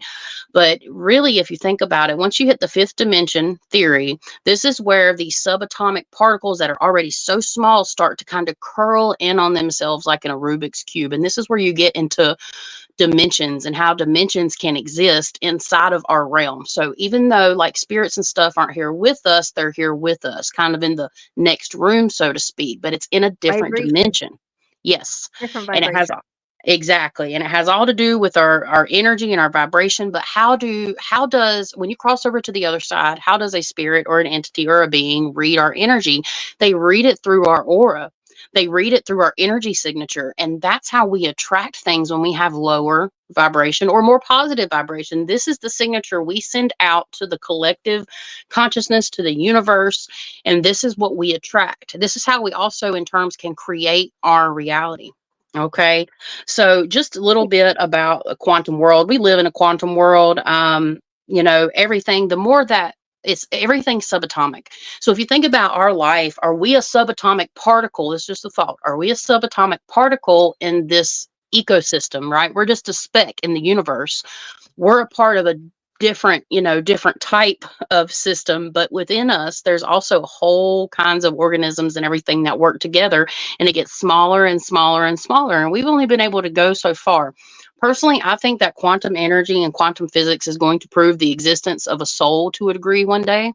I think it already is starting to, but I think before my time comes to an end on this earth, I swear there's going to have some type of proof of existence of a soul, which I don't know if it will ever get released to the public, because I think a lot of that information is held back from us. But we live in a quantum universe. And basically, you have different types of quantum theories. You have a wave-particle duality. So particles can exhibit properties of both waves and particles. For example, light can be used to create an interference pattern with its characteristics of waves. However, light can also be absorbed or emitted by an individual atom, which is a characteristic of particles. So if the light that we receive from above and this light that we talk about, our body literally absorbs this light from this other realm, right? And the reason that I wrote some of this down and I've talked about it before is because I wanted to take these ideas, and I'm not saying this is right or wrong. You take what you get from this. This is just my theories, things I've researched. You think about how the light comes in and we absorb that into our body. It could be explained through wave-particle duality, and these are things that science is working on now. Okay, you've got quantum entanglement. So two particles can be linked together in such a way that they share the same quantum state. This means that if you measure the state of one particle, you'll instantly know the state of another particle, no matter how far they are apart, right? So different particles do different things. They carry different information and stuff of the such, and maybe this is how we're able to, communicate, right? Quantum superposition. A particle can be in multiple states at the same time. For example, an electron can be in a state of spin up or spin down at the same time. Then you have quantum tunneling, and this is where it gets kind of interesting. Quantum tunneling is a particle can tunnel through barriers that would not be able to penetrate like originally, classically. This is because at a quantum level, particles can behave like waves that can pass through barriers and by interfering with themselves. So when you start thinking about quantum tunneling, you start thinking about how, when we do remote viewing, or when we, as an intuitive person, how we dream and stuff like that, when our consciousness actually exists outside of ourselves. Right. So something I've talked about before is like, when I remote view somewhere, I'm actually creating like an energetic tunnel, energetic imprint, like an energy thread. Okay. There's also threads and energy threads, and they talk about, gosh, I can't remember the word, but I think it's in here. So I'm just going to read to you what I've already wrote from a spiritual perspective. let's see. So the quantum world can also be used as a reference of understanding to help explain some spiritual aspects of life. For example, we can look at this information and compare it as to how our chakra systems inside of our body works and interact with the outer magnetic energy fields. Quantum theories could also help us better understand how the paranormal world works or the spiritual world works.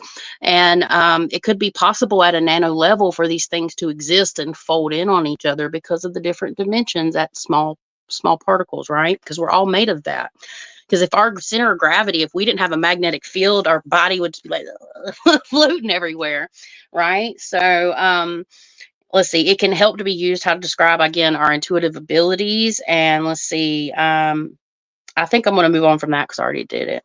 But basically, let's go ahead and talk about like the magnetic field in a astrological spiritual sense. I've already kind of touched on that, how we have a magnetic field, and magnetic fields have particles and stuff in them, right? Well, think about it from a bigger perspective coming in. So when we deal in the realms of astrology, we deal with energies, these archetypical energies that are at play, right? And as a human, we defined and assigned these big balls in the sky like Jupiter and, Mars and all this kind of stuff. We assign these characteristics to them, which in turn goes back to us creating our own reality, right?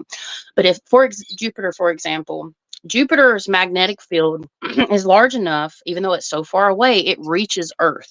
So when Jupiter's going through these cycles and stuff, it affects us, just like our whole solar system. People think when things go retrograde, and it's I'm not making fun of anybody. I mean, it doesn't make sense if you don't really know it when I say this. I'm prefacing this, but some people really think that Mercury turns around and goes backwards. No, if it did that, none of us would be here. Things would get all off balance and we would crash into things. That's not how it works. It's just the position of Mercury goes in front or behind of the sun. So it looks like it's moving backwards through our sky. But all these planets and everything have these magnetic fields that, filter down through the Earth and they affect us. One of the biggest ones that we all know about is the moon. Okay, so the moon is one of the biggest effects that we have on Earth. It affects our oceans and our water, which is nothing but molecules and all kinds of stuff, of the such. It affects everything. It affects our mood, which we just talked about. This is why you have the full moon, which is associated with like insanity, right? Because it does something energetically. And that's something that I've learned is these solar bodies, these planetary bodies, everything, they all have something to do with the way we work. It is the engine that keeps us going. So magnetic fields can affect us. Other people's magnetic fields can affect us. And, you can go as far as like the living and the dead or the passed over or even darker things.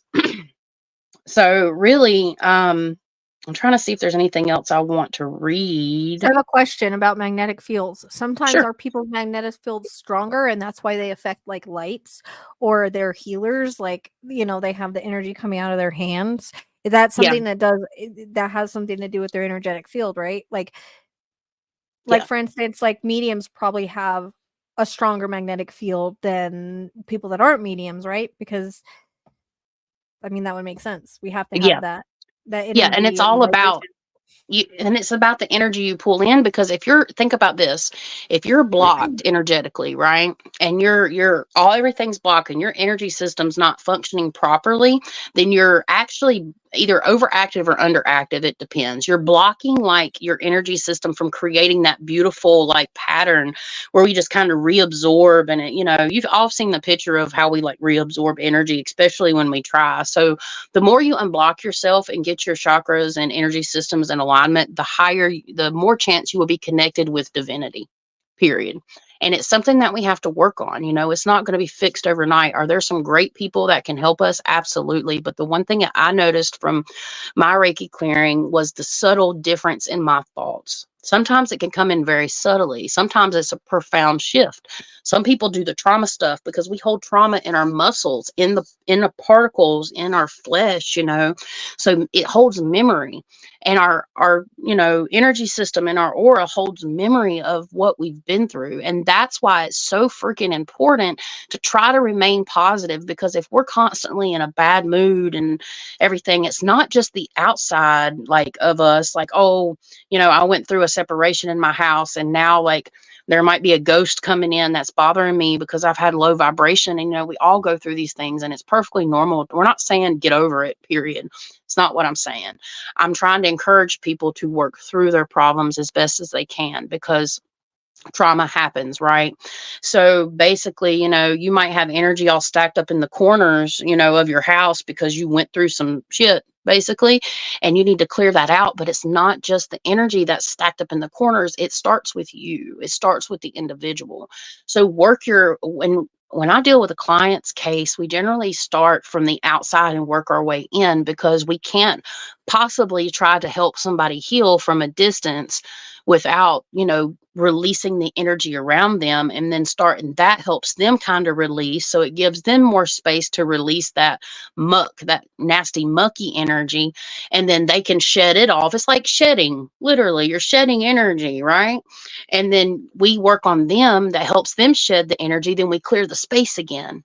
So it's a process, and it's always the wave. Again, I ride the wave. Part of the teachings that I do, in a nutshell, that's kind of, you know, what I wanted to say about, you know, quantum physics and particles. I'm not a scientist, but it's just something fascinating. Like, our energy's everything.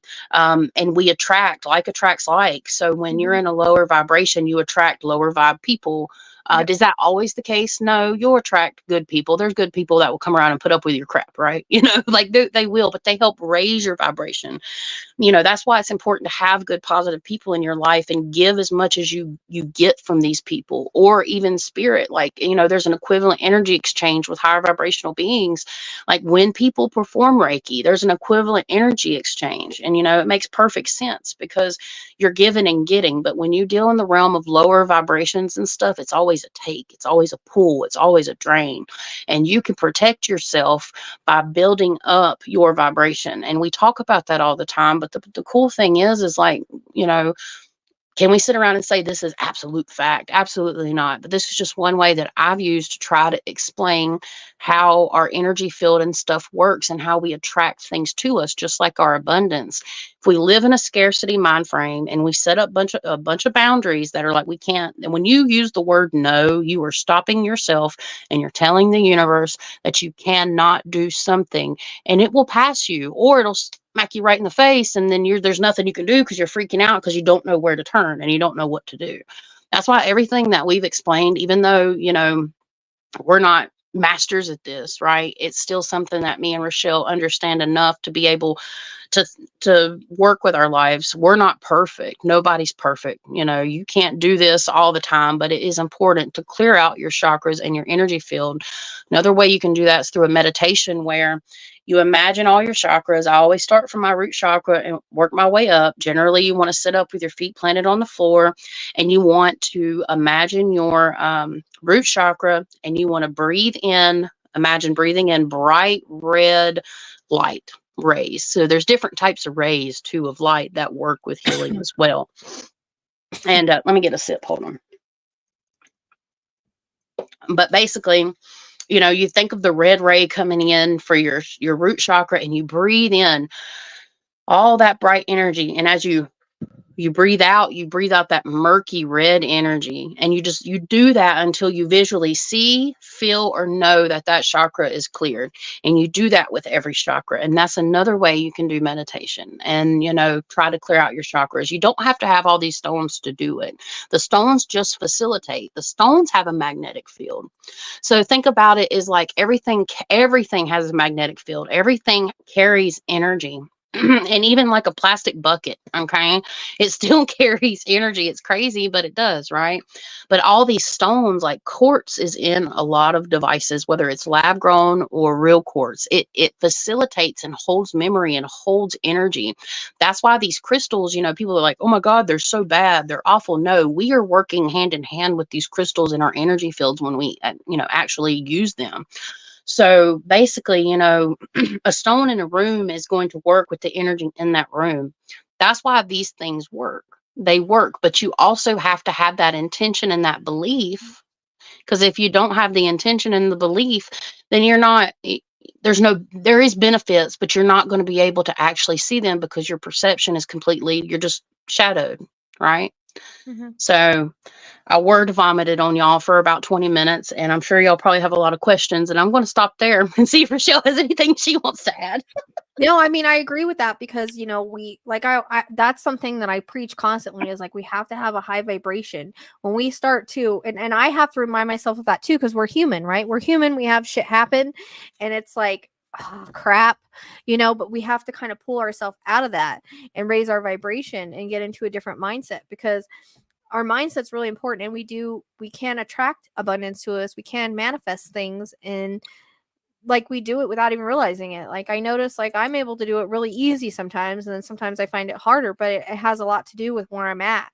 You know, if things aren't going really good, you know, I try to shift it. But that's where our mind is powerful. Or you know, that's why people can pick up others' thoughts. The same thing with energy. Like when you empaths and clairsentience, when we feel like people's energy, right? Sometimes it's good or bad. It's like we're feeling their auras and their electromagnetic energy, you know. So we are energy. We have to we are energy. We never die. So we lose this body, but our energy goes somewhere. I mean, you can watch a lot of the NDEs, and they all say the same thing, you know. So that's all I have to add to it, I guess, because I don't know all the quantum physics and stuff and all of that, but I do know that we do, like, you know, have that magnetic field. My mom has a really strong magnetic field. I just noticed that healers tend to have a stronger magnetic field because we use that energy to heal. Stop it. Yeah. So, you know, that's how we heal, is through energy. When people have really strong energy, like my son, I swear he has some of the strongest energy out of his hands. My mom too. She calls it polarities, but you know, in the body. But I mean, that's why energy healing works. That's why Reiki works. I actually work with a different healer. She does it different. She doesn't do Reiki, but she does it remotely. And she will go in. It's like the Chinese method, like the yin and the yang, the balance, the I Ching energy, all of that. So that's what she works with me.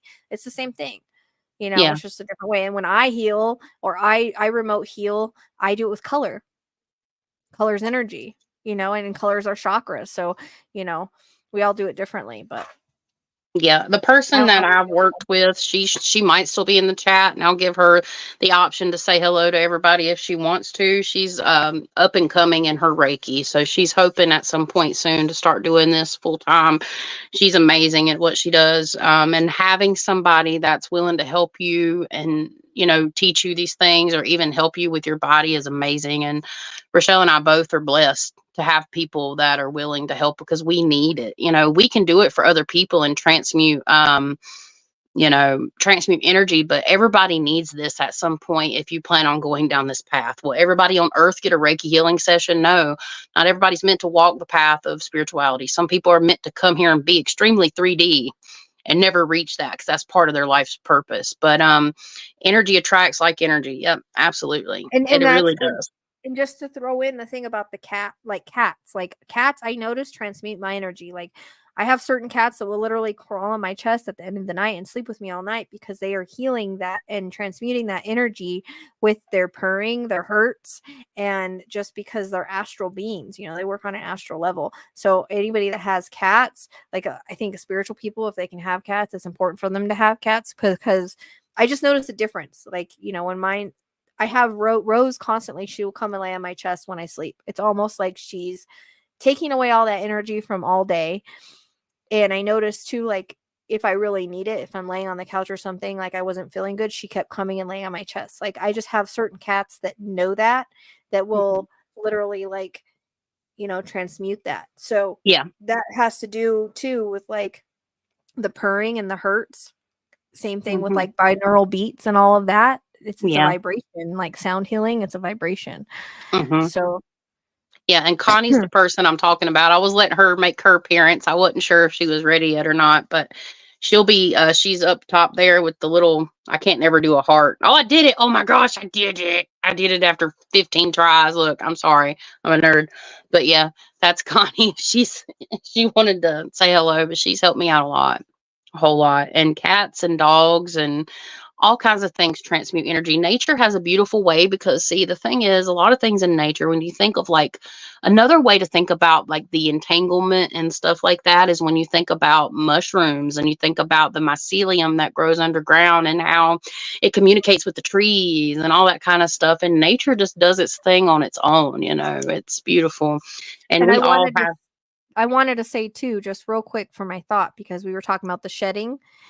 A Mm. lot of times healers or the snake will actually, be for healers because they're shedding energy, or people that have had trauma, because it's a shedding of energy. It's healing. That's why they use it in symbolism for medical practices, Yeah. as the serpent, the healing, the shedding of the skin. So Yep. snakes and the kundalini. So I just And the want to throw that planet, symbolism out there.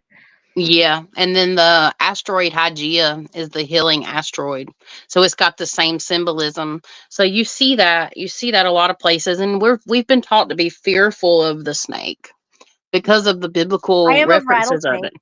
I'm rattlesnakes, but not any other snake. Rattlesnakes. Right. Stay over there. You're fine. Just stay. Yeah, I mean, I'm not really scared of snakes. Like little ones I'll hold if they're like they're handle like I can handle them, they're pets, but then when they start getting really big, I'm like, you can keep that one over there, but it's beautiful, you know. I used to be like really scared of them, and I started watching like Snake Discovery and stuff, and I'm like, Mhm. oh wow, the boas and stuff are cool. It's just like, and the rattlesnakes, I respect them, but it's just like it's more about my animals. Like I don't care if it's just me, but it's more about like I don't want them to fight, because they do it out of fear and they don't know, So, but are we gonna do questions now? Yep, because I got about 15 minutes before I have to Do you want to jet. answer this one? Yeah, let me see. I feel Everything like has spirit. Everything has spirit. Everything has souls. Everything has spirit and souls. have That's you why already that's answered it? Because I personality. didn't get a chance to read it. No, I was Oh. answering Tracy's. I don't feel like snakes have souls. Everything does. Oh, okay. I feel like once I started trying to tap into my energy, everything started going downhill. I found out I had rectal cancer. I'm sorry to hear that. And then just 90 days ago, my brother passed away. I'm sorry to hear about that. It's tough because sometimes, you know, in life, when you started to try to tap into your energy, there's a reason for everything, right? And maybe it's to help you pull through your cancer, like with, you know, learning how to tap into your energy. Everybody has their time and their place, right? And I don't mean any disrespect by that. Like it's a factual thing, and we all have to face that point of mortality. But learning how to deal with the energy and build your energy up, a lot of times when we all start learning how to work with our energy, we end up having like a dark night of the soul type thing. But you know, you can have that at any point in life, and you can have that multiple times during life. So basically, the best thing I can say is definitely keep on that journey. Fear attracts low vibration, and it's easy for me to sit on the other side of the screen and say that because I'm not feeling your shoes, and I totally understand that. Trust me, I do. But just remember, knowing that, like, you know, your brother, he has passed, but he is in the light. You know, most spirits go to the light, and just tapping into your energy, I can kind of feel him starting to come in. And if I feel them come in from above and I start to see that in my head, I know they're in the light, right? I know we're not supposed to channel, but I can at least tell you that, like, he's okay. And you know, if you've never went through this before, you're meant to go through this spiritual stuff now to help build up your energy. So no matter what happens next, you know that there's an afterlife. You know that you're going to be okay, whether you're for better or for worse. And I mean, Rochelle, I don't know if you have anything you want to add to that. Well, it all goes into soul contracts. We don't live here forever. That's just the way that it is. Everybody's going to have people pass in their life, whether it be their kids, their mom, their dad, their brother, their sister. It doesn't matter. They have that soul path, and it's all aligning with their blueprint, their astrology chart. Like we all have our time and place. It's just a matter of when and where. And so the more that we kind of change our perspective into looking at it as we're going home, we're ending up on the other Yeah. side where we come from. We come here to play a role, and that's it. When our role is done, that's where we go. We go back to the other side, and you can watch a lot of NDEs that will help you. I've also posted links on my community page of other documentaries that are really good to watch. There's one I just posted about, I think, to like heaven. It talks about babies and how people knew they were going to have certain babies before they were born. Also, like Tragedy by Design is really good. If you Life to the Afterlife series, if you want to learn what happens when you go to the other side, if you want to learn about soul contracts. So we do have that soul contracts. But once we start learning, so we have to understand, like, once we start tapping into that energy, sometimes things will get worse before they get better.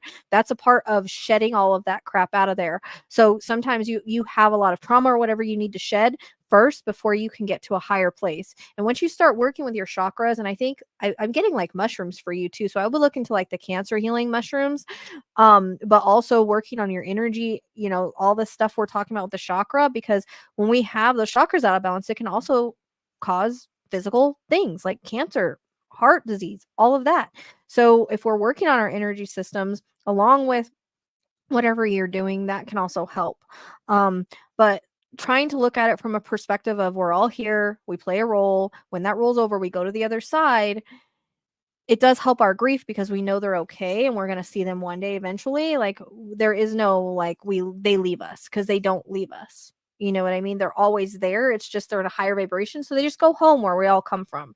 It's like, you know, we're always going back and forth. And like I said, you can watch a lot of indies and stuff to kind of learn and understand that. Because I like watching the indies, and I think Chastity said we might even bring that on our channel, because it does show the afterlife. It does show what happens when we go to the other side. We all go there. Let's just face it. We're not gonna live 100 years, you know, a lot of us. And it's So still pain. I'm It not going to be, hurts. you know, we don't know. It does hurt. I'm not displacing your grief. I'm just saying, when we come to a place where we kind of understand Yeah. that we're all going to end up there eventually, it kind of does help, and that we know that our loved ones are okay. And we kind of understand the other side and soul contracts and all that. Like, it does help us understand. Like, when Yeah. we're stuck in that 3D mentality, the grief gets harder. So also working on Yeah. your heart chakra would be really good too, because when people go through grief, they tend to have a block in their heart chakra. So going through that as well. So things might get a little worse energetically before they get better. But Yeah. again, Reiki would be really good for you, you know, finding a Reiki healer, finding an energetic healer, because you probably have stuck energy, and that's where the cancer comes from. But also, when we're talking about like cell memory and things like that, like trauma can also cause that kind of thing. Sometimes it's in our chart. That's something that we're supposed to have to go through. Sometimes it's in our blueprint. We have to go through it. And sometimes we have that cell memory from past lives as well that we carry with us. Like, if you guys notice that they'll have people that have like, you know, scars in certain spots, or a knee pain, like got shot in the knee, they got stabbed in the shoulder. Like, we carry that with us too. And sometimes also cancer is related to emotional things too. So Yeah. sometimes our physical is related to our spiritual and our emotional health as well. It's all interconnected. So Yeah. I also went on a rant, but That's okay. It's important though, because I'm sure it could help answer some other people's questions. That was a layered, you know, a bunch of layers there. and if you But can get yeah. a reading from anybody, I'm not just throwing myself out there, whoever you trust, whenever you're ready, whenever you feel like your grief, because grief is a blocker. So you have to get to a point where you're not grieving so hard. I did it right away. It helped me right away, but everybody's different in their journey. Some people can't do it right away. Whenever you Yeah. feel like you're comfortable, you know, seek out somebody that you trust to give you a reading. It does help. That is, I've noticed that is the start of people's healing. As long as they know that their loved one is okay and they get that validation, it does help. So regardless of if it's me or someone else, like, I'm not throwing my services out there. I'm just saying it does help regardless of where you get a reading from. Yeah. It will shift your perspective, as long as it's a good one, as long as it's somebody good, because there are ones out there that aren't that good. So make sure that you vet, you know, whoever you're going to get a reading from, and that they're, you know, they've been doing this for a while. They know what they're doing, because some people like shouldn't do it. So I'm Right. just saying there's good and bad in everything. So, you know, Because make it's sure an you gotta, equivalent energy exchange. yeah, So and if you you gotta get it make from sure that somebody, that's yeah. you got to make sure that there's that energy vibe too, because the energy match is important too. So if you're not vibing with someone, don't get a reading from them. Make sure that your energy match is important, because the better you energy match with someone when you get a reading, the more powerful your reading will be. Luckily, Absolutely. all of my clients I've energy matched with, you know, besides a few. So, you know, it'll take time, but like I said, once you, and we take time to grieve. We're always going to grieve. It's like we learn how to live with those scars of grief, right? So, but once we start looking at it from a different perspective and start learning about the other side, start learning about soul contracts, start realizing that one day we'll get there with them, you know. And if you have a reading, I promise you, no matter who it's from, as long as it's an energetic match and they're good, it will help you change your perspective and start to healing. Because I noticed that clients that I do readings with, literally I help them. It's like almost like I'm healing them as they're getting a reading. Like my energy is healing them. That's where the healer part of me comes in. I just noticed a shift in the energy. So yeah, I went on another rant, but that's okay. It probably answered some more questions, but I've got maybe we 6 channel. or 7. We Yeah, I channel know. I'm going to try accidentally. to stay on a few extra minutes to get through some of the questions because I was going to answer this one really fast. Sorry, Rochelle. No, you're good. It says, is there a reason that my hearing went cloudy and I had a long ring in my left ear? It was so strange. So, of course, we can have different like biometric pressure changes. There can be health reasons or just normal things that this happens. But in terms of spirit, yes, like you can get spirit communication through your ears. Everybody has a different, you can set up your own parameters. Some people say the right ear is positive, the left ear is negative, but that doesn't always mean certain things. I have this happen when spirit has a message that they want to say, or this is the only way a certain energy or vibration can communicate is through ringing. Okay. So, but sometimes like I can feel if something negative enters the room through my ears like that, I'll have popping or like that cloudy feeling. I can also tell by the way the energy drops in the room. It's like biometric pressure drop. It's almost like if you were outside and a thunderstorm was coming, that kind of feeling. But when there's no rain in sight and you have these ringings in your ear, or it could be miles and miles down the road, just a lot of factors. So there's just different keys and you can look these up. I haven't particularly made one. I know somebody that has. I don't know if Emily released it on her social media, but that's just her key, right? But you can assign meaning. So if you're already connecting with your spirit guides, you can say, hey, if you've got something you need to say, this is something you can say in your mind. They connect through thoughts and they don't always verbally communicate, right? Especially if you're not a medium, it's a little harder. But you can always say, I want this to happen with my right ear and this to happen with my left ear. And you can set up the parameters. But I'm going to assume for you, Butter, that there was some type of energy shift that made this happen, whether it was weather related or spiritually related. I mean, unless you've been having some kind of weird stuff happen around the house. Ooh, I just got a pain in the back of my neck. Is that you, Butter? It made my ears pop. Are you having problems, Butter, at the house with anything weird happening or nightmares? It's like I just got hit in the back of the head. And we'll come back because you don't know. I was gonna say I'm kind of feeling the same thing too. I was muted. It's kind of coming from like the middle up through the head, just the spine. Yeah, it's like right here where my spine connects to my skull. I didn't get hit, but mine's more achy. Yeah. Okay. So, Butter, the bad thoughts might be coming from a negative energy that is around you specifically, but negative energy doesn't have to mess with your thoughts. It has a lot to do with trauma. Okay. And then I'm giving you a lot in a nutshell here. You might want to go listen to my podcast, the Lights at Midnight podcast. You can listen to the whole first season. I'm not saying do that. I'm just saying to learn about the stuff because this is something that can go pretty deep. But you can watch and listen to the Lights at Midnight podcast on YouTube. Or the whole first season isn't videoed like this. The second season is, but the first video has stuff about first season has stuff about spiritual protection in it. Also, on my channel, I have like a 28-minute video that talks about spiritual protection. You may want to take some of the advice that we've given here tonight and help get some of these blockages removed, because what trauma does, like having this in the back of my neck and in the back of my head, is kind of worrisome.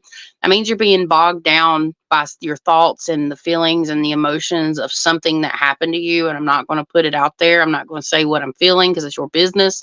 You haven't gave me permission to, but there's something going on with your thoughts. There's a disconnect between that and your energy. So it could be attracting. I don't know how long you've been here, Butter, but we've talked about this tonight too, and it's making me really dizzy. So what I'm going to have to do is knock this energy off of me. But yeah, if you want some suggestions, you can contact me at the Luminary Luna Beams at gmail.com, and I'll send you some links to these videos. And depending on what's going on, if I feel like I need to take that further, because the fact that I just got hit in the back of the head like I did, it's a little more pissed off at me, Rochelle, probably because I do this type of work. I got achy, and usually achy. Yeah, it's in my shoulder and my back too. Yeah, I got it in the middle of my back up my neck, but mine's like an achy. I notice I feel achy with sometimes heavy energy, negative energy. I feel it differently. I didn't get hit, but I feel that achiness. I call it like a fibro flare. That's what it reminds me of. It makes me feel achy. Yeah, Butter, I have a lot of information over on both of my channels, but I've put a lot of my paranormal work into my podcast that I host with Emily, the Fine Art Medium. So that's a lot of my work there. My Luminary Luna Beams channel, I'm starting to do more on, obviously, because I'm on it now. It's just something I put on the back burner while I got Lights at Midnight up and running. But there's a lot of answers to some things you might be able to relate.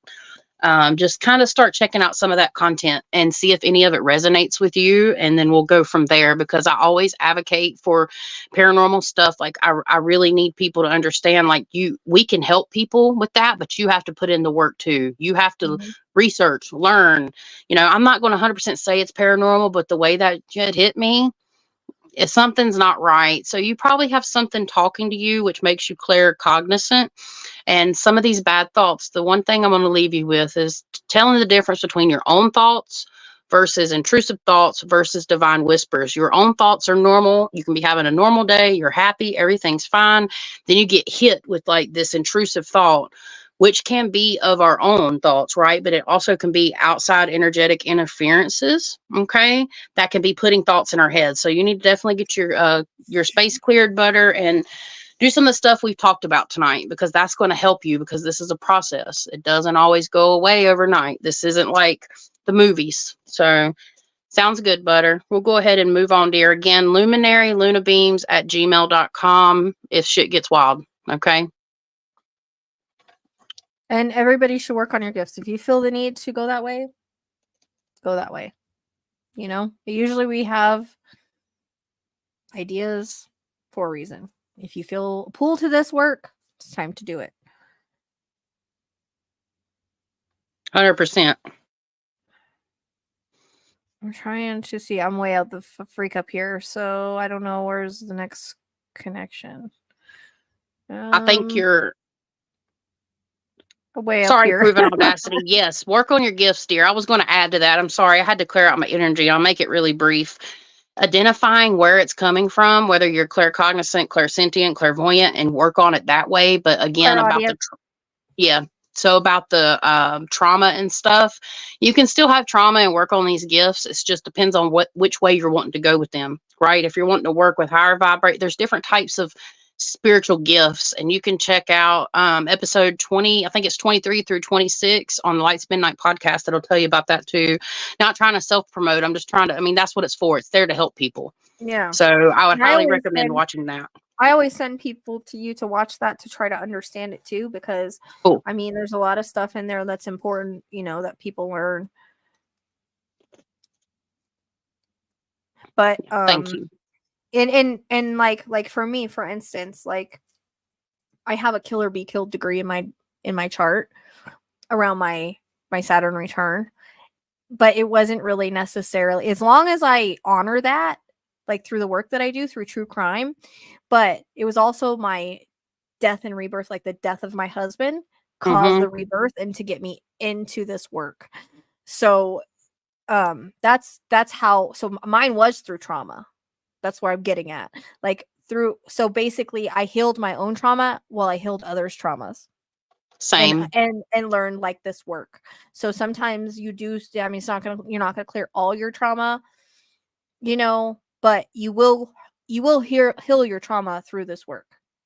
That's the best way I could say it. I did. Yeah. Anyway, we're all different, but yeah, it happens differently for everyone, but I can relate to that, Rochelle, because I had really nobody to teach me. I had to figure it out for myself, and that's why I do this for other people now. No one needs a girlfriend. No one needs a boyfriend. We have to find love within ourselves. That's the way that it works. And I know that, for that comment in there, people come when they're supposed to come, plain and simple, but you've got to be at the right energetic level to attract that. Right. And everybody has their time and their place. I don't do love readings. I'll do synastry stuff for couples. I don't like it, but it's just not my thing. The same information. Like, it's going to happen when it's going to happen. Yeah. I'm just not very good at them. And it creates things, but I will do synastry readings for couples and astrology, but that's as far as I go with love readings. There's tons of people that will do it. Like, there's tons of mediums or psychics rather that will do it, but I can't. I'm just not very good at it, I don't think. It's usually in divine timing. It's always usually in our chart for all of that anyways. Our vibration's got to be at the right place to attract it. And the more that we push things, the more we push them away. Can some of your dreams be past lives? I think so, because Snowfall, I had a dream that I was a man and I fell off a boat. And I was like sinking into the ocean, and the bow of the boat was up above me. And I'm so terrified of like being in the water next to a boat and looking up and seeing it. Like, that's a phobia of mine. Like, I'd be like, our fears come from our past life, a Yeah. lot of times too. Anybody else have weird dreams right now around this like solar thing? Because I keep dreaming about guns. Yeah, I had a weird dream last night, and I keep waking up and having stuff to do as soon as I get up, so I don't have time to process it to remember. But I've been doing a lot of learning while I sleep. I've been doing a lot of learning with my guides while I sleep this week. Mine's been like cops, like being like cops and like bad, like good and bad, and like the last one I got shot in the spine, like, and I felt the pain. I felt the pain of it. That's what was weird. So it's almost like cases you're going to work, or developments in the cases that you have worked. And one I like saved this kid and I shot the guy that had him, but it was like then I tried to hide the crime. Yeah, it was bad. Like, it's all involving like that kind of stuff. I'm just like, is anybody else having weird ass dreams? Like, I could literally feel that pain in my spine, and then I woke up. It's the weirdest thing ever. Yeah, I don't know. We are like, I usually sometimes have weird dreams, but just not usually. They're not usually violent like that, so it's kind of weird. Just wonder if anybody else is having that thing going on. And I don't know, maybe because the solar is in Aries, why I'm dreaming that kind of stuff. I don't. It's kind of weird. Yeah. And I'm seeing proven audacity. You said you're around 50. That's the time. This right now is so powerful for you, proving audacity, because at 50 years old, we go through our Chiron return. A Chiron return is like a Saturn return. It happens every 25 years.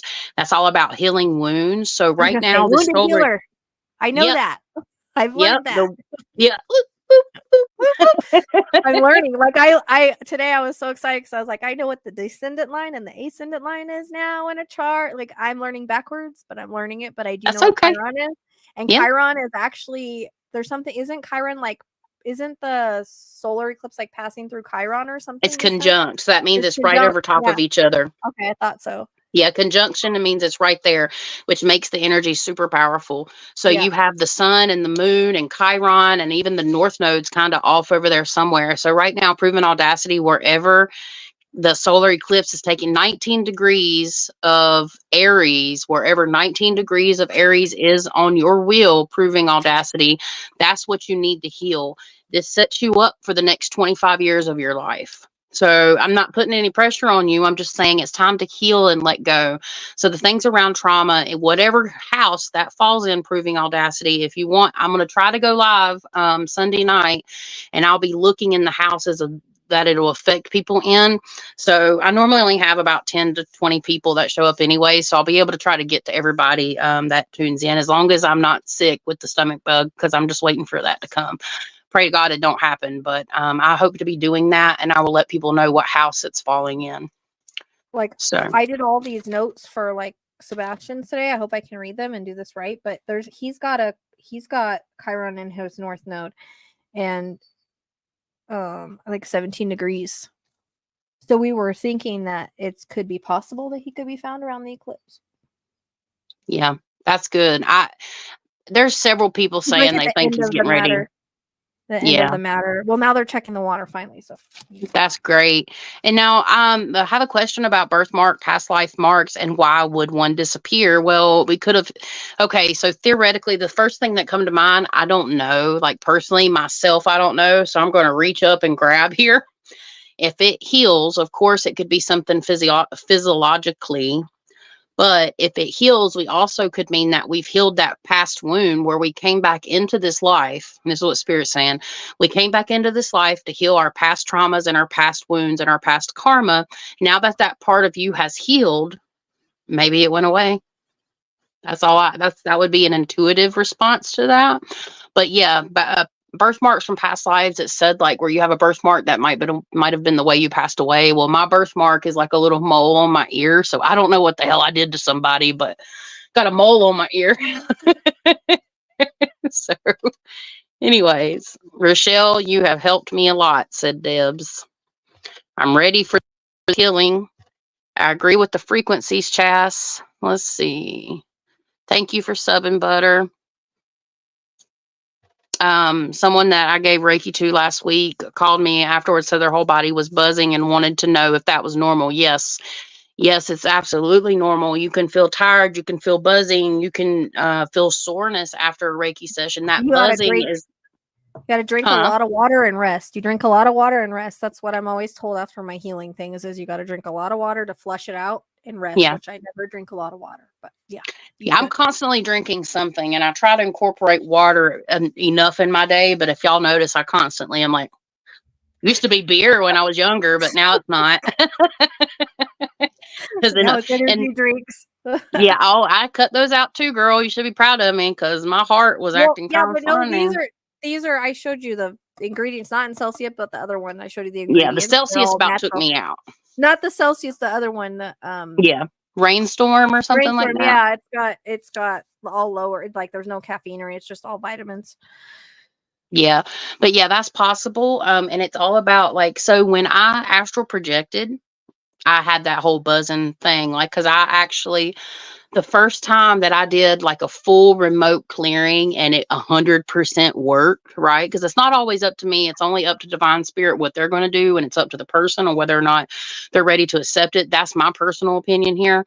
Some people may disagree with that. Like divine spirit can take care of anything, but if it's not the right time, it's not the right time. Only I can facilitate and speak for, my experiences and stuff like that. Everybody's situation is different, but that's what happened to me the first time I ever cleared a house remotely. And like, it was wild. I had this whole like download experience and I shot up through space, like a space tunnel, and I was fully awake, but this was all happening and my body started vibrating, not like, but it just felt like vibrating. And I literally went up into a heavenly realm and kneeled at Jesus's feet. I'm gonna cry because it was powerful. It was really powerful. You can tell because I'm watering up. It was crazy. So that was the first time that ever happened to me, is when I did a remote healing on somebody's house and ultimately themselves. I mean, I've seen something similar, but it's with victims on the other side. You know, I've seen them with Jesus and stuff like that. So those things are really powerful when you have. It is like very. It's just feeling the energy. I remember the first time I ever channeled Jesus, it was for a client. And I don't even know how it happened, but literally you could feel the energy in the room shift. It was so like powerful that my lights were flickering. Mm-hmm. Like, I never experienced or felt anything like that in my entire life. And just the whole, I don't even remember what I channeled, but it was just so like, just crazy. So. Yeah, it is. It is crazy. And, one time I was doing a blessing on someone in my home. They came for help and we started reciting the Lord's Prayer because I think it's important to use whatever that person's comfortable with. Like if it's outside in a certain type of religion I'm not comfortable with, I might not be the person to help clear that person. It might be somebody else. I can pray for them, but I a lot of times I use in Jesus' name and that works for me. Is it always what I use? Most of the time, but not always. That's just what works for me because of my experience, right? Is it biblical type? Not really, kind of, but in biblical terms, we would be blasphemous and we're going to burn in hell. Okay, that would be us. That's what they look. I had a girl actually block me today because she reached out for help and I told her I'd have to channel in what was wrong, and then she blocked me.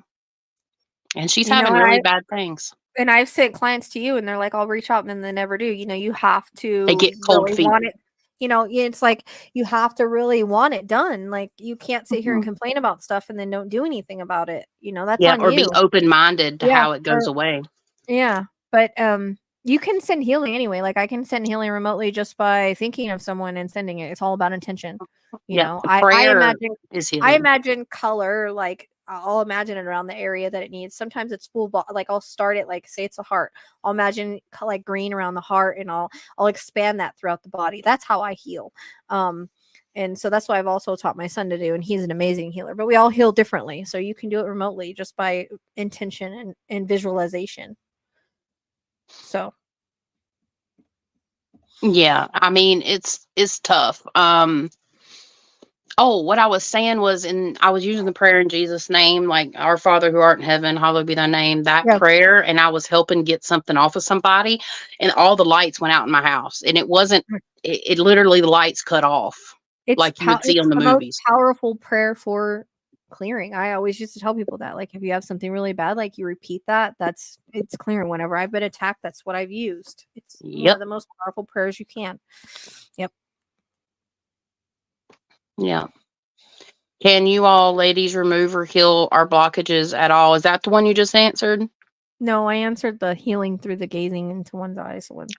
I do not specialize yet in like physical stuff. I only do remotely and for places. Do I in turn heal people with my naturally? Do I absorb people's energies? Because people talk to me. Okay, this is what, I don't know if anybody's in the chat that's worked with me that can help back this up, but like, and the same thing with Rochelle. This is what we do. We talk to people, we work with them. She helps send healing through the body. I can help do that, but I don't advertise that because it's something that I'm not quite ready to embark on. Do I have the ability to do that? Spirits told me when I'm in my 40s, I will work more on the energy healing to the person, but I heal spaces and I heal people through conversation. So people commonly report speaking with me, they feel happier, more relaxed, like they're able to actually be themselves. And I remove energy blockages that way. Right. And I remove energy from spaces and stuff. And I think Rochelle just said she sends energy healing out, but I do help heal. I transmute energy through. It's not all me though. I can't do any of this without spirit and spiritual guidance and divine beings. We're just the conduit. It's not me doing it. It's just I'm facilitating that action. We are mediums. We are the middle point between earth and heaven. Mm-hmm. That's why we have the term mediums, not large. Yeah, because we're in the middle. We're in the middle, man. I have foreshadowing dreams. I have had a dream about an earthquake and just found out today. Yep, that did just happen in Taiwan. That's precognition.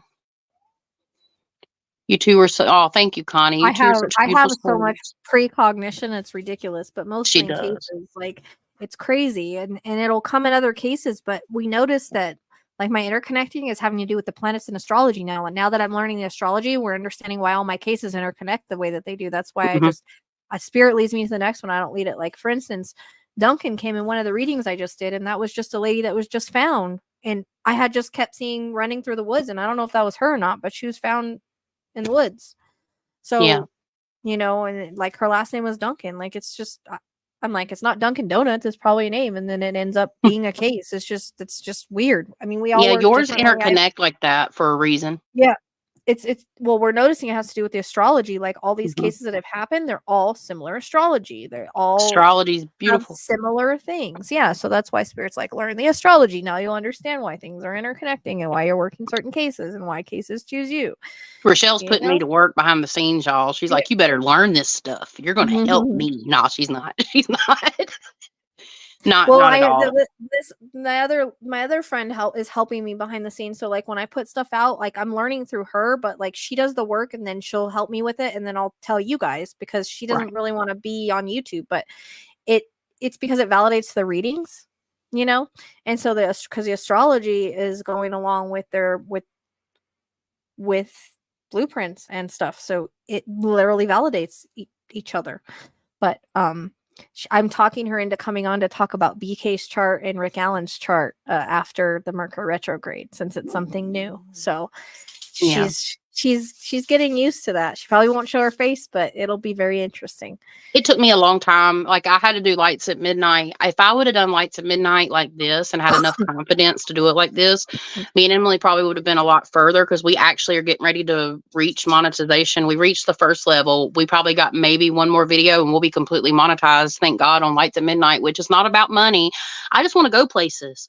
I just want to take that money and like go out and film. That's all I really want. It's not about the money to me. It's nice. Of course, people want comfort and want to live. This is my full-time job, but it's just fascinating. It's like finally, because we've been working towards this to build a bigger, better future and to build more content. So it's finally here. Yay. Now I got to do it for Luminary. That's when things are really going to change. Hopefully. Takes a lot of work though. And again, thank you, Connie. Yeah. And we need you too, girl. We need you because she's helped me so much. So much. But energy healing, the main thing I wanted to say about her comment was that everybody has access to this divine energy, and she's absolutely right. There's no it's not just exclusive to me and Rochelle. It's for everybody. It just, you perceive it in a different way, which leads to Tracy's comment. When I was early on in my awakening, I used to feel the most tiniest vibrations. I always felt like I had a constant electrical charge going through me. And that's the thing. As you're doing this, it feels small and it gets bigger and bigger and bigger and bigger. And yeah, so Lisa says, thank you. Hello, Bethany. Hey, Veronique. We're done, unfortunately, lady. It is 4:45 a.m. So she's across the pond with a couple other people, I believe, like Proven Audacity. I know y'all probably hate us Americans saying across the pond, but yeah, she's across the pond. Do you use violet rays? Yeah. I just honestly, I've learned about them briefly. These rays, do you use violet rays, ladies? I think it's important to use whatever color you're drawn to. I've learned a little bit about the rays, but the things I've shared with you today so far is really all that I do. But one of the things Spirit told me when I first started on this journey, it's two things they told me. I say it almost every episode, was perception, like the name of this show, and colors. Colors are some of the two most important things that you're going to have to learn about in the spirit, and keep doing it, Lisa Baker. That's awesome. It's one of the most high frequency vibration colors is that violet or indigo. And then you have white. And yeah. Well, I mean, I lost my train of thought. Oh, pink. I always tell people to put out love. Like, like if someone's crying or they're upset, like imagine pink around them. That's the color of love and compassion. And I learned that through can't remember who I learned it through. It was a different medium that's all about color therapy. Color therapy is a real thing. Green is healing, white is light. So whatever color you feel like using, purple rays are spirituality. But I always tell people, like, if people are having problems with people in their family, like their kids or whatnot, that they want to reconnect with, imagine pink around them. Send love to them, even though it's hard. Let go of the things that are keeping you apart. Give forgiveness. That energy will help. But you can always just, throw out protection around your kids if you want to. Like, it's color is important. Color, I totally believe in the power of color. Yeah. Facts, Veronique. Facts.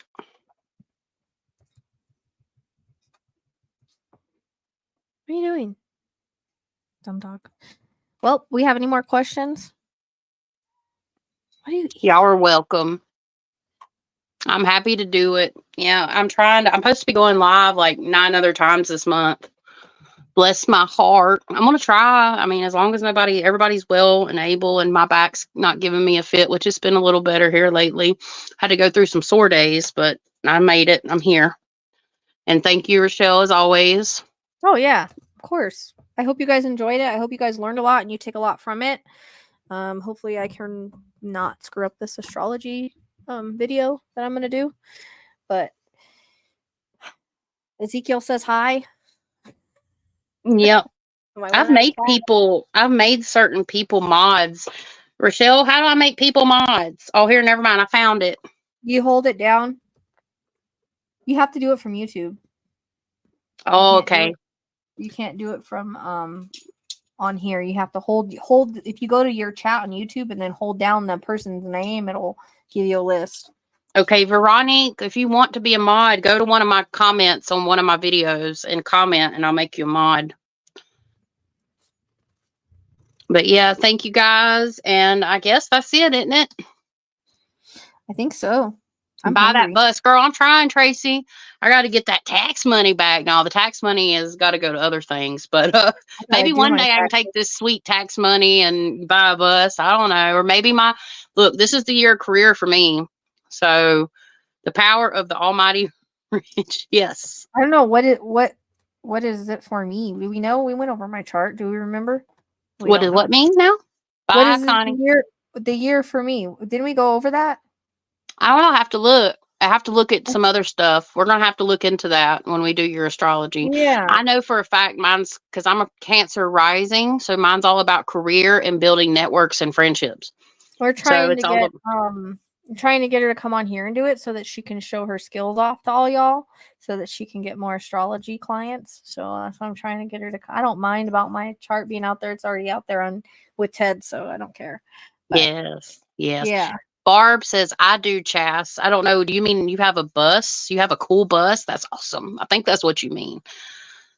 You should get a bus and like paint it like with ghosts and paranormal stuff all over. That would be dope. So It'd be my cool. big fat head in the moon, like manifest. Just say, I am rich. I am rich. I am rich. I have to remind myself I need to start saying that too. There's like a manifesting guy that he like talks about the 888 method and always saying I'm rich, and I really need to like start implementing that stuff.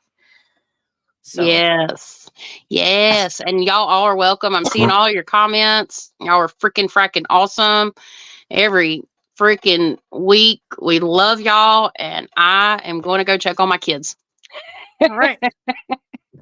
I'm gonna go work. I'm gonna eat something, and then I'm gonna get this video out for Sebastian. I gotta work too, but I'm gonna do the video for Sebastian. But you know what? These cards. We'll see. I'm so excited. Jesse, you have these cards. Like I don't even know like how I came across them. Like literally, for my crime cards. Like they have like river, like lake, like cinema, bridge, like literally everything you could think of that would be any place. I'll have to put those on my Amazon wish list. It's pretty cool. Like casino, swimming pool, airport, like anything that could be in an area. I'm so excited. And then there's another one that's like people cards, but like, like comedian or whatever, like all kinds of people cards. So that'll give me more insight. I'm just curious how accurate they're going to be, but I'm super excited. I just got them. That is awesome. I'll have to check them out. I'm going to put them on my wish list. I didn't even know they made them. I just like ran across them and I was like, oh, I need these for my crime card stuff. Shit, I should make them. I have blank cards. I did, and I just for some reason I didn't feel like they were accurate. So, but right. I do mine different. Like I separate all mine. I don't know anybody else that does that, but I separate mine and do it that way because I feel like it's no, you're on the right track because I'm all about doing the whole separate. I've done that before myself. I think it's a claircognizant thing. We got to have it in compartments,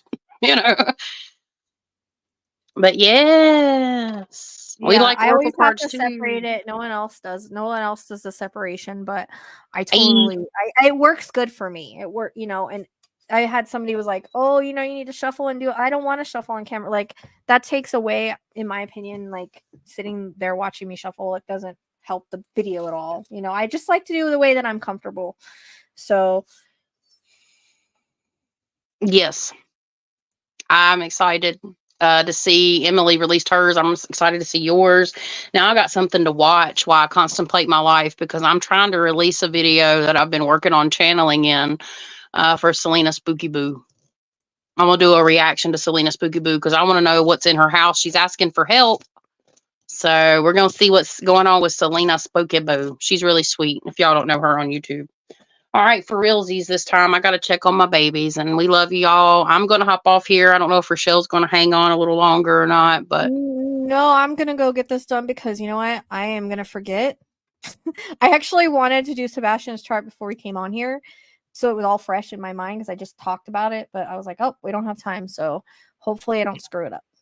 All right, and sorry to hear that, Tracy. All right, guys, until next time, peace. See you guys next time. Where do that? I can't leave. I can't leave. Yeah, you can. You can remove yourself. I'm trying.